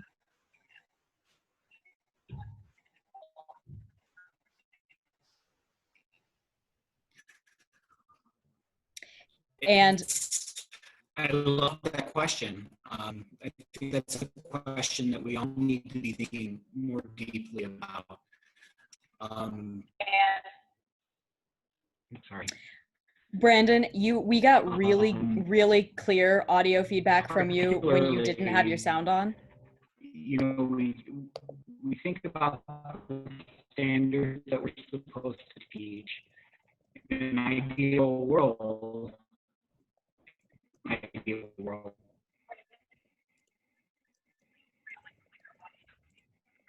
Okay. Can you hear me now? Yes, we can. Would you mind starting over your answer to that question? Oh. Yes, we can hear you. I'm sorry. Can you hear me now? Yes, we can hear you. I think that's really important. I think that's a really good question. In my ideal world as a teacher, I think we would really look very carefully at the standards that we're supposed to teach. within our particular grade band and put portfolios together of the work that demonstrate mastery of those standards. And I think that could easily be carried over into the sort of activity where kids are matching work with standards as they're learning them. And then that way they could really use the Common Core standards as I think it was intended, which is to be as a ladder. You know, you master one grade level, you can move up. And you could look ahead to other things that you're supposed to be learning and really take a growth-minded approach to the work that they do. So I really would love for people to start thinking that way, because I think it'd be a lot more nuanced. I think you probably have a lot of people who are agreeing with you on that in this call. Brandon, thank you so much. It was really, really cool to hear about this technique. And it's something that I think a lot of us are like, how could we fit that into our classrooms? So very cool. Thank you. And now we have only one teacher who is focusing on high school students. I think that's true of the entire fellowship this year. Definitely true of our 8 presenters this evening and last week. So we are going to continue to, as Brandon put it, climb that ladder, and we are going to move into the high school realm with our final presentation of the evening by Katie Hollerbach. Katie, take it away. Great. Hi, everyone. I'm having all kinds of tech issues today, so I hope that you all are able to hear me okay. And Kate's gonna let me know if that's not the case. Can everyone see my screen? We're good? Okay. Great, thanks for sticking around to the end here. Thank you so much to Liz and Jen and Brandon for sharing their wonderful work. My name is Katie Hollerbach. I teach at Lindblom Math and Science Academy, and the title of my presentation is Empowering Student Growth in Future Teachers Through a Teacher Apprentice Program. So I want to start with a question. If we were in person, I might ask a few of you to share, but since we're virtual, I'd like you just to take a second to think about what inspired you to become a teacher and what has sustained your passion. If you're not in education, you might just consider this question in your own professional context. When I've discussed this question with others, I've heard a variety of responses. Some people enter teaching because they were inspired by a teacher or educator in their life. Others might have been told by someone that they thought that they'd be a good fit for the work. And some may have had an experience either in a classroom or in some other capacity working with young people that inspired them to pursue this profession. And I wanted to start with this question because a big part of the literature I read for this project was around what motivates people to enter and stay in teaching, as well as what barriers exist that contribute to the lack of diversity in the profession. On both a national and a local level, we have some pretty significant representation gaps between students and teachers. As a white female educator, I'm in perhaps the most overrepresented group in the teaching profession, and it's imperative for me to be aware of this and consistently be mindful of the space I take up and ensure that I'm supporting policies that will increase equity rather than perpetuate the status quo. Nationally, 80% of the teaching force is white, whereas 50% of public school students are young people of color. If we consider this trend in a local context, we see that 90% of Chicago public school students are young people of color, yet only 50% of teachers are teachers of color. I had been previously aware of this lack of diversity, but was alarmed to learn through my research that this issue is in fact getting worse. According to a 2017 study on the state of teacher diversity in American education, from 2000 to 2011, the proportion of Black teachers in Chicago dropped from 37.5% to 26.6%. And we can see from this graph that by 2019, that percentage had fallen further to just 20.7%. The proportion of Hispanic and white teachers has modestly increased during this time. This may be related to the fact that the number of African Americans graduating with an education degree in Illinois has declined by half in a similar span of time. Other scholars, such as Eve Ewing, also point out that school closings in Chicago disproportionately affect Black teachers over their white or Hispanic counterparts. On the other hand, we have a wide variety of studies have shown that all students benefit from having teachers of color, but these benefits are even more significant for students of color. For example, one study found that Black students who had a Black teacher in early elementary school were 7% more likely than their peers to graduate from high school and 13% more likely to enroll in college. Other research has shown that having more teachers of color reduces implicit bias and expectation gaps for minority students. And lastly, culturally similar teachers may take more interest in mentoring minority students and have more credibility with those students. Katie, quick pause. You are still on the introduction slide, and we know that you mentioned a graph, so we wonder if you might be having any issues with your slides advancing. I know you said you had some tech issues. Yeah. Okay, hold please. Thank you. Still on the intro slide, huh? Okay. Let me, where is it? Is it now on a slide with graphs? The Yes, it says, representation. Okay. So when now is it still on the same slide? Yes. Oh It is. dear. All right, everyone. I'm not quite sure.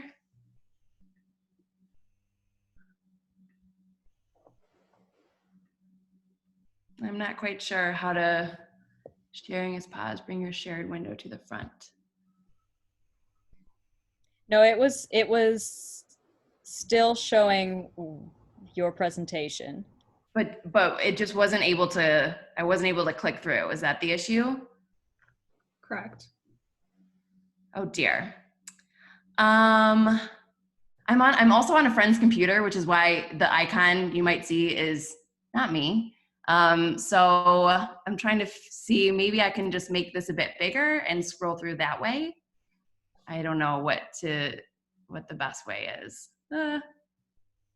Sharing is paused. Zoom share.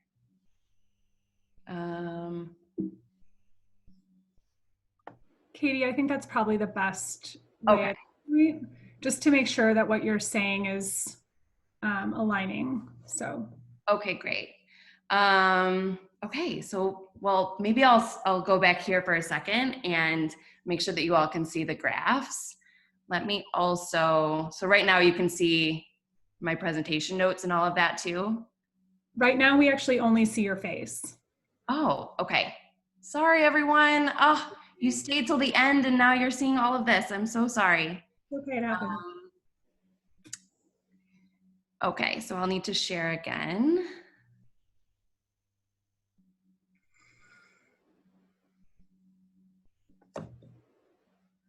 Okay, oh, that's the wrong one. Sorry.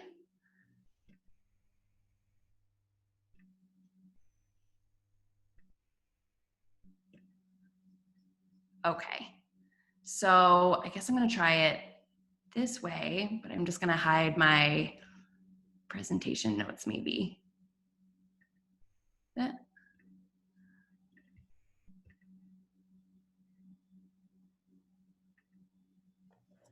No. Okay. Katie, if you click on view, there was an option to hide presenter notes. Do that. No, go, yeah. Okay. Great. So can everyone see the slide okay now? Yeah. Okay. We'll just have to, my fancy transitions won't be there, but that's okay. We'll just have to go with this. Great. So, because of all of this research that I just talked about, and you can see on the graph here, the representation graphs or gaps that I was referring to between teachers and students. This was a major inspiration, this larger systemic issue, and also wanting to provide more formal leadership opportunities for our students, which is why my dear friend and colleague, Molly Myers, who's on the call, hi Molly, started the Lindblom Teacher Apprentice Program in 2013, which was modeled after a similar program at Science Leadership Academy in Philadelphia. We believe this program has the potential ability to build efficacy, to encourage students to enter and stay in the teaching profession, or to develop leadership skills that will empower their work in whatever career path they choose. So a little more about my school context. Lindblom is a 7th through 12th grade selective enrollment public school in West Englewood. Our students are approximately 70% African American, 25% Latinx, and 5% other races. And the Lindblom Teacher Apprentice Program pairs 10th, 11th, and 12th grade students with a class and mentor teacher for the year. For those of you in education, this is similar to the student teaching experience, but for the whole year and with high school students. The term apprentice was purposely chosen by Molly. She envisioned that our students would not be assistants to our work, but would be involved in the craft of teaching alongside us. Molly has since left Lindblom and taken her talents to Maine. However, her legacy in the program lives on. The program has grown significantly over the past 7 years. In the initial cohort, there were 9 LTAs. The cohort that was the focus of my research this year included 112 LTAs who were teaching in 7 different departments in classes ranging from 7th grade English to AP Calculus. And next year, we are going to have 160 LTAs. So this brings me to my role in connection to this work. I've been a mentor in the program for the last 6 years, and in that time, I've worked with 19 LTAs. In addition, in order to provide more support for the program as it continued to grow, I stepped into the coordinator role last school year and also began teaching an Introduction to Secondary Education class for students who might have an interest in the field of education or simply interested in learning more about teaching and learning to support their work as LTAs. This year, that class had 17 students. These are them. And these lovely people are going to be featured in this presentation, so I wanted to introduce you. After 1 year in my role as coordinator and education teacher, I was starting to gain a broader sense of the strengths of the program, as well as areas that needed additional support. I was particularly interested in what I could do to support LTA's growth, knowing from my initial research that teachers who feel supported and connected to their peers are more likely to stay in the profession. Because I view our students as apprentices of the craft, I decided to focus on professional development strategies that have been shown to help teachers develop and reflect on their practice. My research question became, what happens when high school teacher apprentices engage in professional development practices in order to support their growth and ownership over their teaching? There were 2 main professional development practices that I implemented this year across the program. Previously, reflections had been made available for mentors to share with their LTAs, but this year, in an effort to take that burden off of the mentors, I made these reflections more consistent and sent them directly to LTAs by posting them on a Google Classroom every 4 to 5 weeks. At the suggestion of a mentor, I also implemented reciprocal peer observations for our LTAs so they could observe another LTA in action in order to provide and receive feedback. Lastly, I took a critical eye to what was working and what needed to be adapted or changed in my education class. There were 5 main data sources I drew on to understand the impact of these interventions, and it was important to me that student voice remained at the center of this work. So you can see 3 of the 5 data sources, the ones in teal, are from the perspective of the LTAs themselves. There's so much I learned over the course of this year, but tonight I'm going to focus on 4 main findings. My first significant finding was that opportunities for LTAs to engage in peer observation and collaboration are beneficial. We had 20 LTAs participate in peer observations this year, and I'm realizing, oops, yep, this is the one I'm supposed to be in. And the picture on the right is an example of the transcript notes from one of these observations. The goal was not to evaluate, but to take notes on what the LTA is saying and doing and what students are saying and doing, similar to how we teachers are observed. After the observation, these notes were shared with the LTA. 87% of mentors whose LTAs engaged in these observations said they were very helpful on an end of the year survey, but it was a little bit more difficult for me to identify the impacts for the LTAs themselves. I did hear some anecdotal feedback from students who participated saying they had learned something. Others seemed a bit indifferent.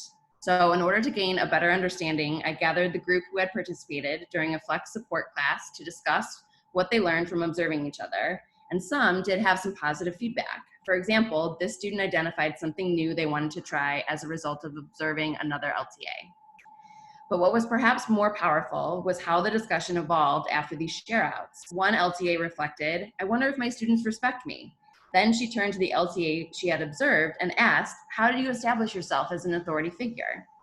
This then sparked a lot more discussion and ideas. A big takeaway for me here was that one of the most impactful things I can do as a coordinator is just to provide space for LTAs to discuss and share with each other.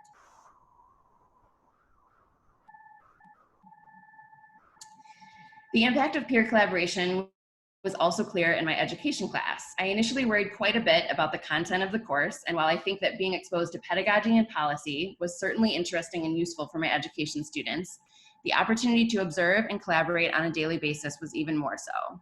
Every class started with a student-led community builder, and students also planned and taught 2 lessons. Therefore, they were either teaching or observing and giving feedback on teaching every single class. We also had a weekly space dedicated to sharing ideas. During Friday morning tea time, I made tea, and we discussed teaching and learning, asked each other for advice, and sometimes just shared what we were stressed about. On a course survey, all said that tea time was either essential or very helpful, and one student commented how this space helped her improve as a teacher and as a person.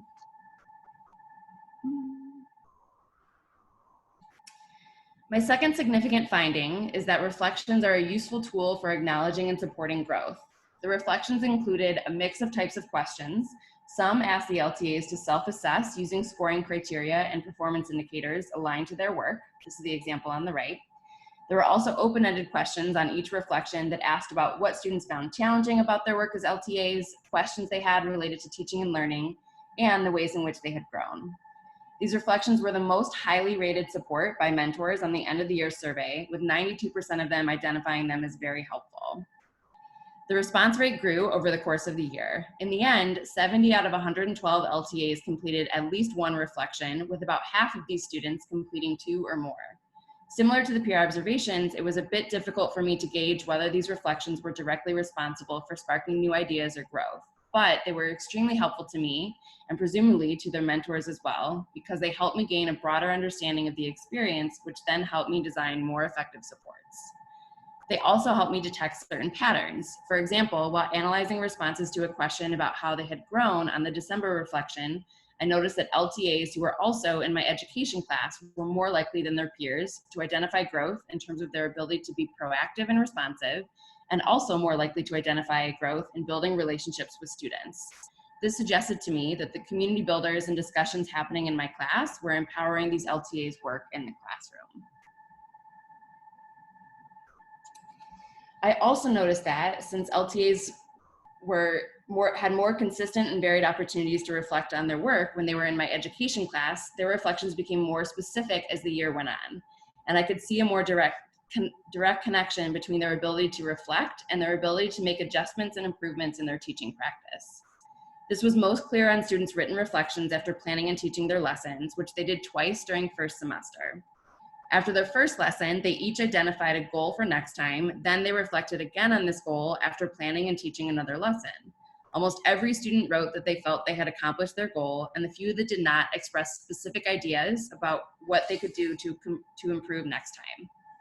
Here are 3 examples with the second set of reflections. I noticed that in addition to reflecting on their goals and growth, they were also expressing more confidence and more ownership in their second lesson than in their first.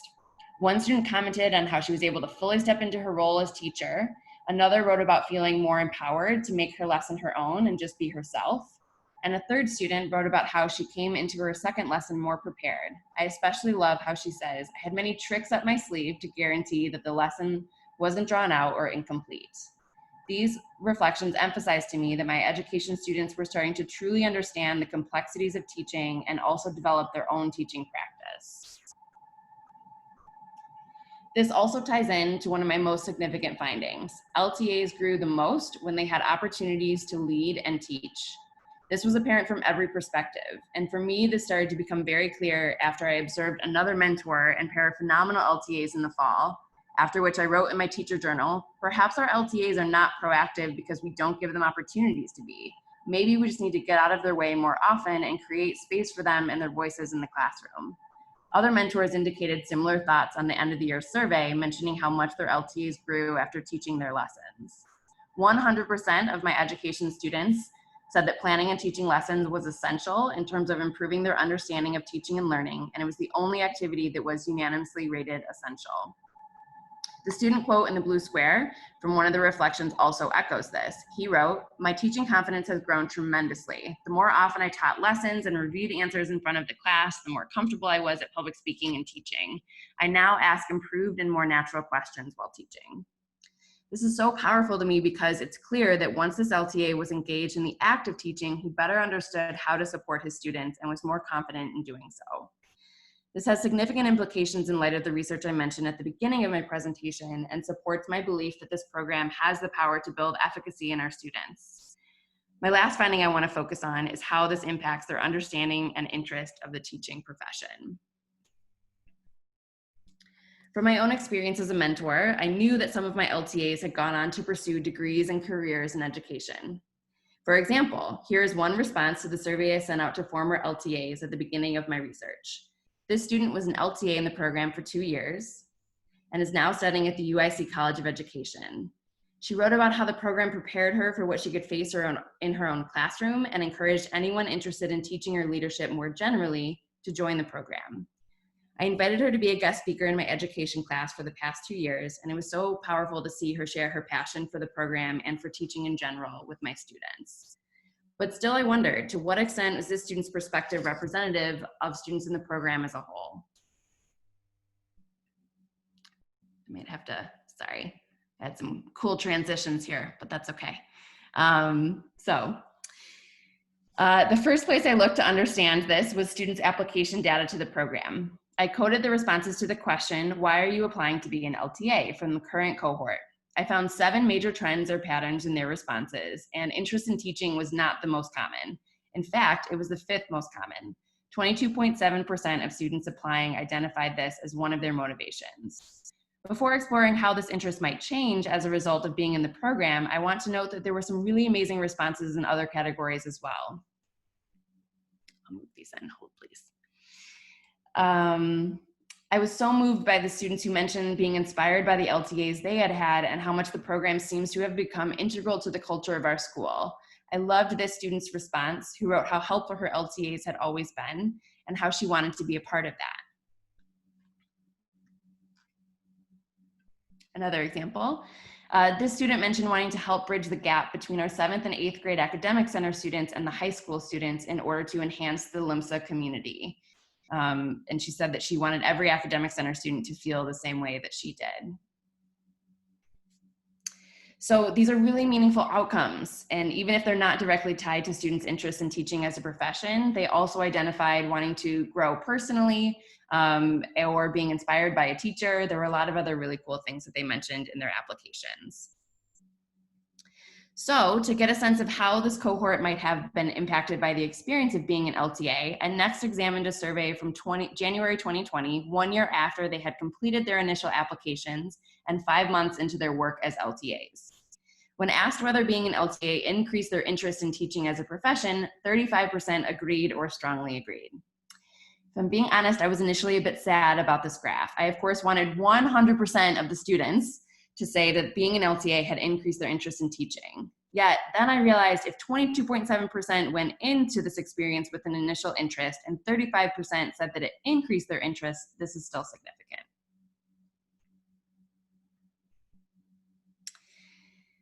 So what I found even more powerful was that 94% agreed or strongly agreed that the experience increased their understanding of the profession.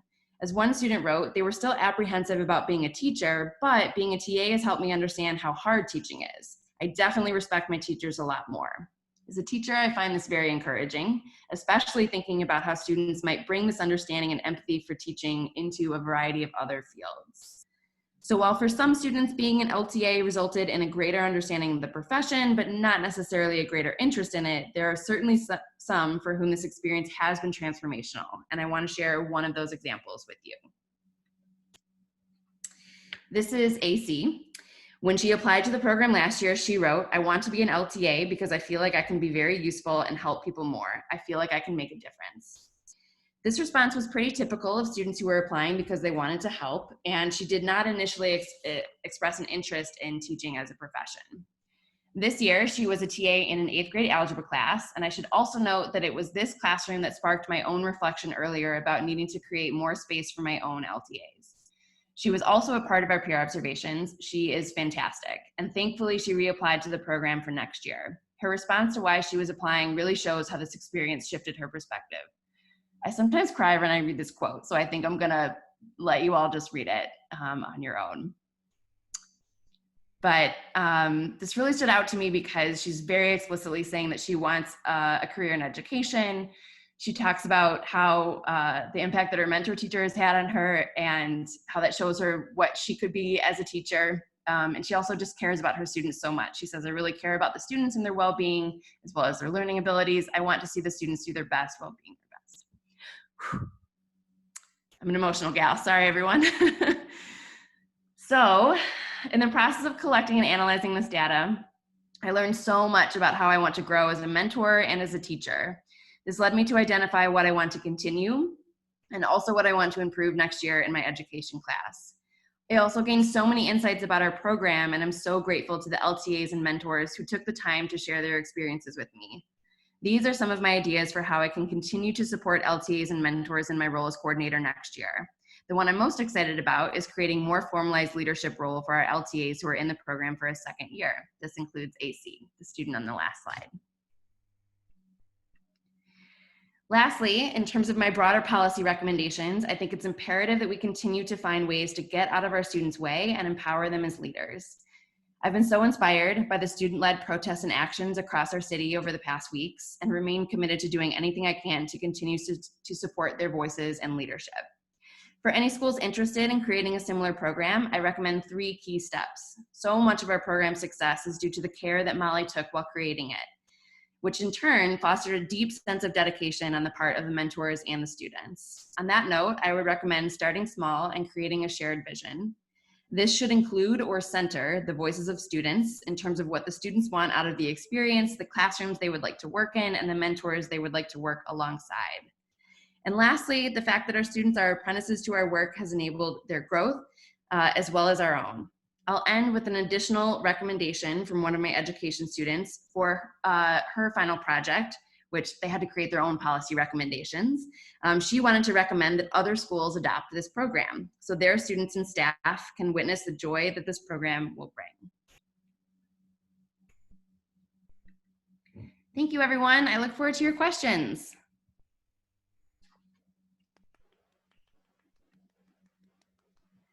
Katie, thank you for your flexibility and for your really, really thoughtful work and thoughtful presentation. I think that people got a glimpse into something that most of us have never seen in the schools that we've worked in. And so there are some questions around just the context of how the apprentice program works. And so I'm going to share some of those and let you give a little bit more info around that. But then to see how you took something cool and made it even cooler is really awesome and really reflective. A reminder for everybody to please fill out a feedback form for Katie. She would love to hear from you. And now some of those context questions that I was promising. Laura Watson has several, so I'm going to read them and then I'll let you take them. How do students enter this program? Is it application based? Do students get credit for their work in some way? And are students able to choose the program area in which they serve their apprenticeship? Great, thank you so much for these questions. So first of all, in terms of how they enter the program, they complete an application, and that includes 2 recommendations from teachers and an interview process. All of the interviews are led by the current TAs. So if you're applying to be a TA in the science department, you'll be interviewed by a current TA in the science department. And that was, again, really purposely part of the program initially that Molly created, wanting to make sure that the students had a voice in all of it. So from there, then once they're selected, they do choose a first and second choice class and teacher. I think in the past, we weren't quite sure, we thought that the class is important, but scheduling is really hard to match like a student schedule with a teacher schedule. So there does need to be a little bit of flexibility there, but especially this research, I found that the pairing of the mentor and the student really, really matters. Like that relationship is really important.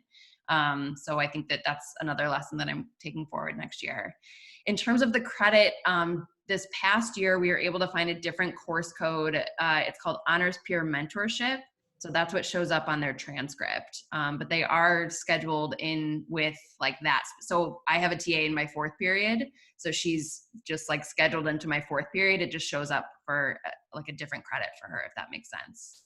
I think that was all the questions logistically. And if you have other logistical questions, please continue to send them our way. Like this is a big and complicated structure that Katie has really elegantly shared in 20 minutes. A question from Sky. Sky was a fellow who presented last week. Sky asks, do you think that this could be implemented in a middle school or something like this, where we're talking about younger students being those apprentices? Yeah, absolutely. I was thinking about Erin's project, Erin Bozeman's project about having her students teach each other. And I think that I am by training a high school teacher, and I just have so much respect for all of the elementary teachers in the group. So I don't know if I would be the best person to advise on that, but watching Erin's presentation, I was thinking a lot about how this definitely could work in different settings. So yeah, I would say absolutely. Our program is currently 10th through 12th grade. That's mostly because of scheduling. So students don't really have room in their schedule until 10th grade to do something like this. But I think it could definitely work in a middle school. Thank you. All us middle school teachers are happy to hear that. Yeah. Elementary teachers perhaps could go that way as well. Please continue sending me questions and comments if you have them. So I'm interested in, you're going to be teaching an education class again next year. Mm-hmm. Yes.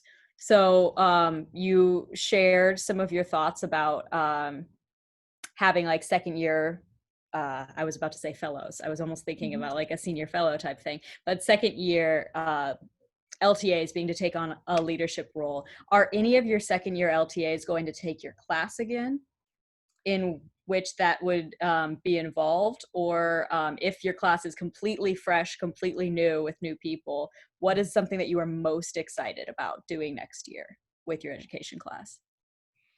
Great question. So the education class this year was 16 seniors and 1 junior. That 1 junior is phenomenal though. I mean, she is definitely, and she's going to be in the program again a second year. So she's already helped me as we're trying to figure out some virtual orientations and that sort of thing. And I mean, she's fantastic. So I do think that a handful of the students in my education class will be second year TAs. So I haven't seen the scheduling still a little bit up in the air. So I haven't seen the full list yet. In terms of what I'm most looking forward to, I think continuing to have guest speakers. And that might be, this year I tried to invite in people just from within the building that had a different story from mine. I think that the more students see, they tend to see teaching or pathways into education as just one thing. And so I want to make sure that they're kind of seeing a variety of different experiences and perspectives. So yeah, and it's always it's my favorite always having former TAs come back and speak. I had 3 former students and TAs come back and speak to them this year who are currently in, studying education, and that's just always the best. We're also hoping, well, we'll see what next year looks like, but we were able to visit another school. We did a field trip to Solorio High School, and that was really interesting for them as we were studying policy to think about just how much our perceptions of education policy are shaped by what we experience on a day-to-day. So a lot of them said that they would love to see more schools. So if field trips are a thing, I don't know, we'll see, but finding other ways to connect with other students, I would say. Yeah. Well, what a useful segue that was. Jessica Wilkes asked, did the LTAs have a role in remote learning this year? And if we are considering things like remote learning for next year, do you have any thoughts about how they might be involved? Yeah, great question. Thank you. So yes, they did. I'll be honest. I think some of them, like many of us teachers on the call know, when the pandemic hit, I mean, there are some students that I think were dealing with so much at home, and some of them had to take on jobs to support their families, or they were helping their younger siblings with their e-learning. And so I think some of them had to kind of prioritize themselves, which I was completely fine with. But I also heard some amazing examples of TAs just going above and beyond. The one student who I mentioned before, who's the junior in my class, was emailing her students individually every week. One student was creating, she was a dance TA, and she was creating videos of herself and then posting to Google Classroom every week. So some of them, I think, really stepped it up. And I think that that's true too. We've talked a bit about how sometimes students just need a leadership role to really kind of, I don't know, like step it up a bit. And so for some, there was one student of mine who's in my education class who was a little bit late on her work from my class, but I found out that she was holding like Zoom review sessions for AP Calculus like every other day. I was like, well, I can't be that mad about that, I guess. But how about that response paper? So I think that like the answer is it kind of varied, but some did step up in some really amazing ways. And if anyone's on Twitter, there's a Twitter handle at LMSATAP at LMSATAP. I try to tweet examples of students doing cool things like that. So you can check out more there. Oh, thank you, Kate.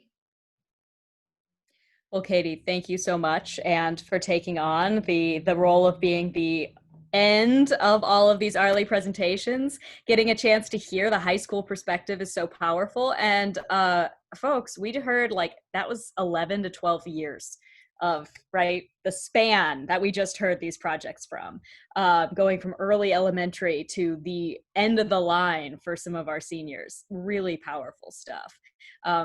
Thank you all. And Sue, I'm going to turn it back to you. Okay. Well, what a wonderful evening. So I've got a few thank yous. First of all, I want to thank Kate for her excellent moderating. Yes, absolutely. Somehow totally bridged the impersonality of the kind of impersonality of Zoom and made it much more personal. Thank you, Kate. Also want to thank you for a wonderful year of working with you. Such a thoughtful, hardworking, creative, helpful partnership that we've had this year. It's been really wonderful, and thank you. I want to thank all of you who've presented this week and last week for your so much work, such beautiful, clear, thoughtful, thought-provoking, wonderful presentations. Katie asked the question for us to consider what put us into teaching, and what put me into teaching was really terrible teachers for my entire school life. So working with ARLI teachers has been just absolutely amazing. It's why I went into teaching. This has been the most wonderful work of my entire career, my 17 years with ARLI.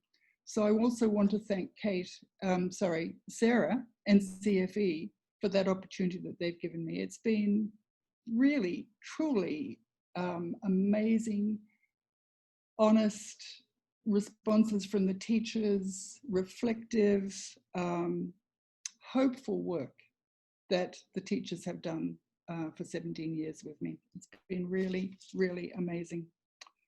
So thank you all, and a fabulous evening. And you four presenters was just excellent, really, really excellent.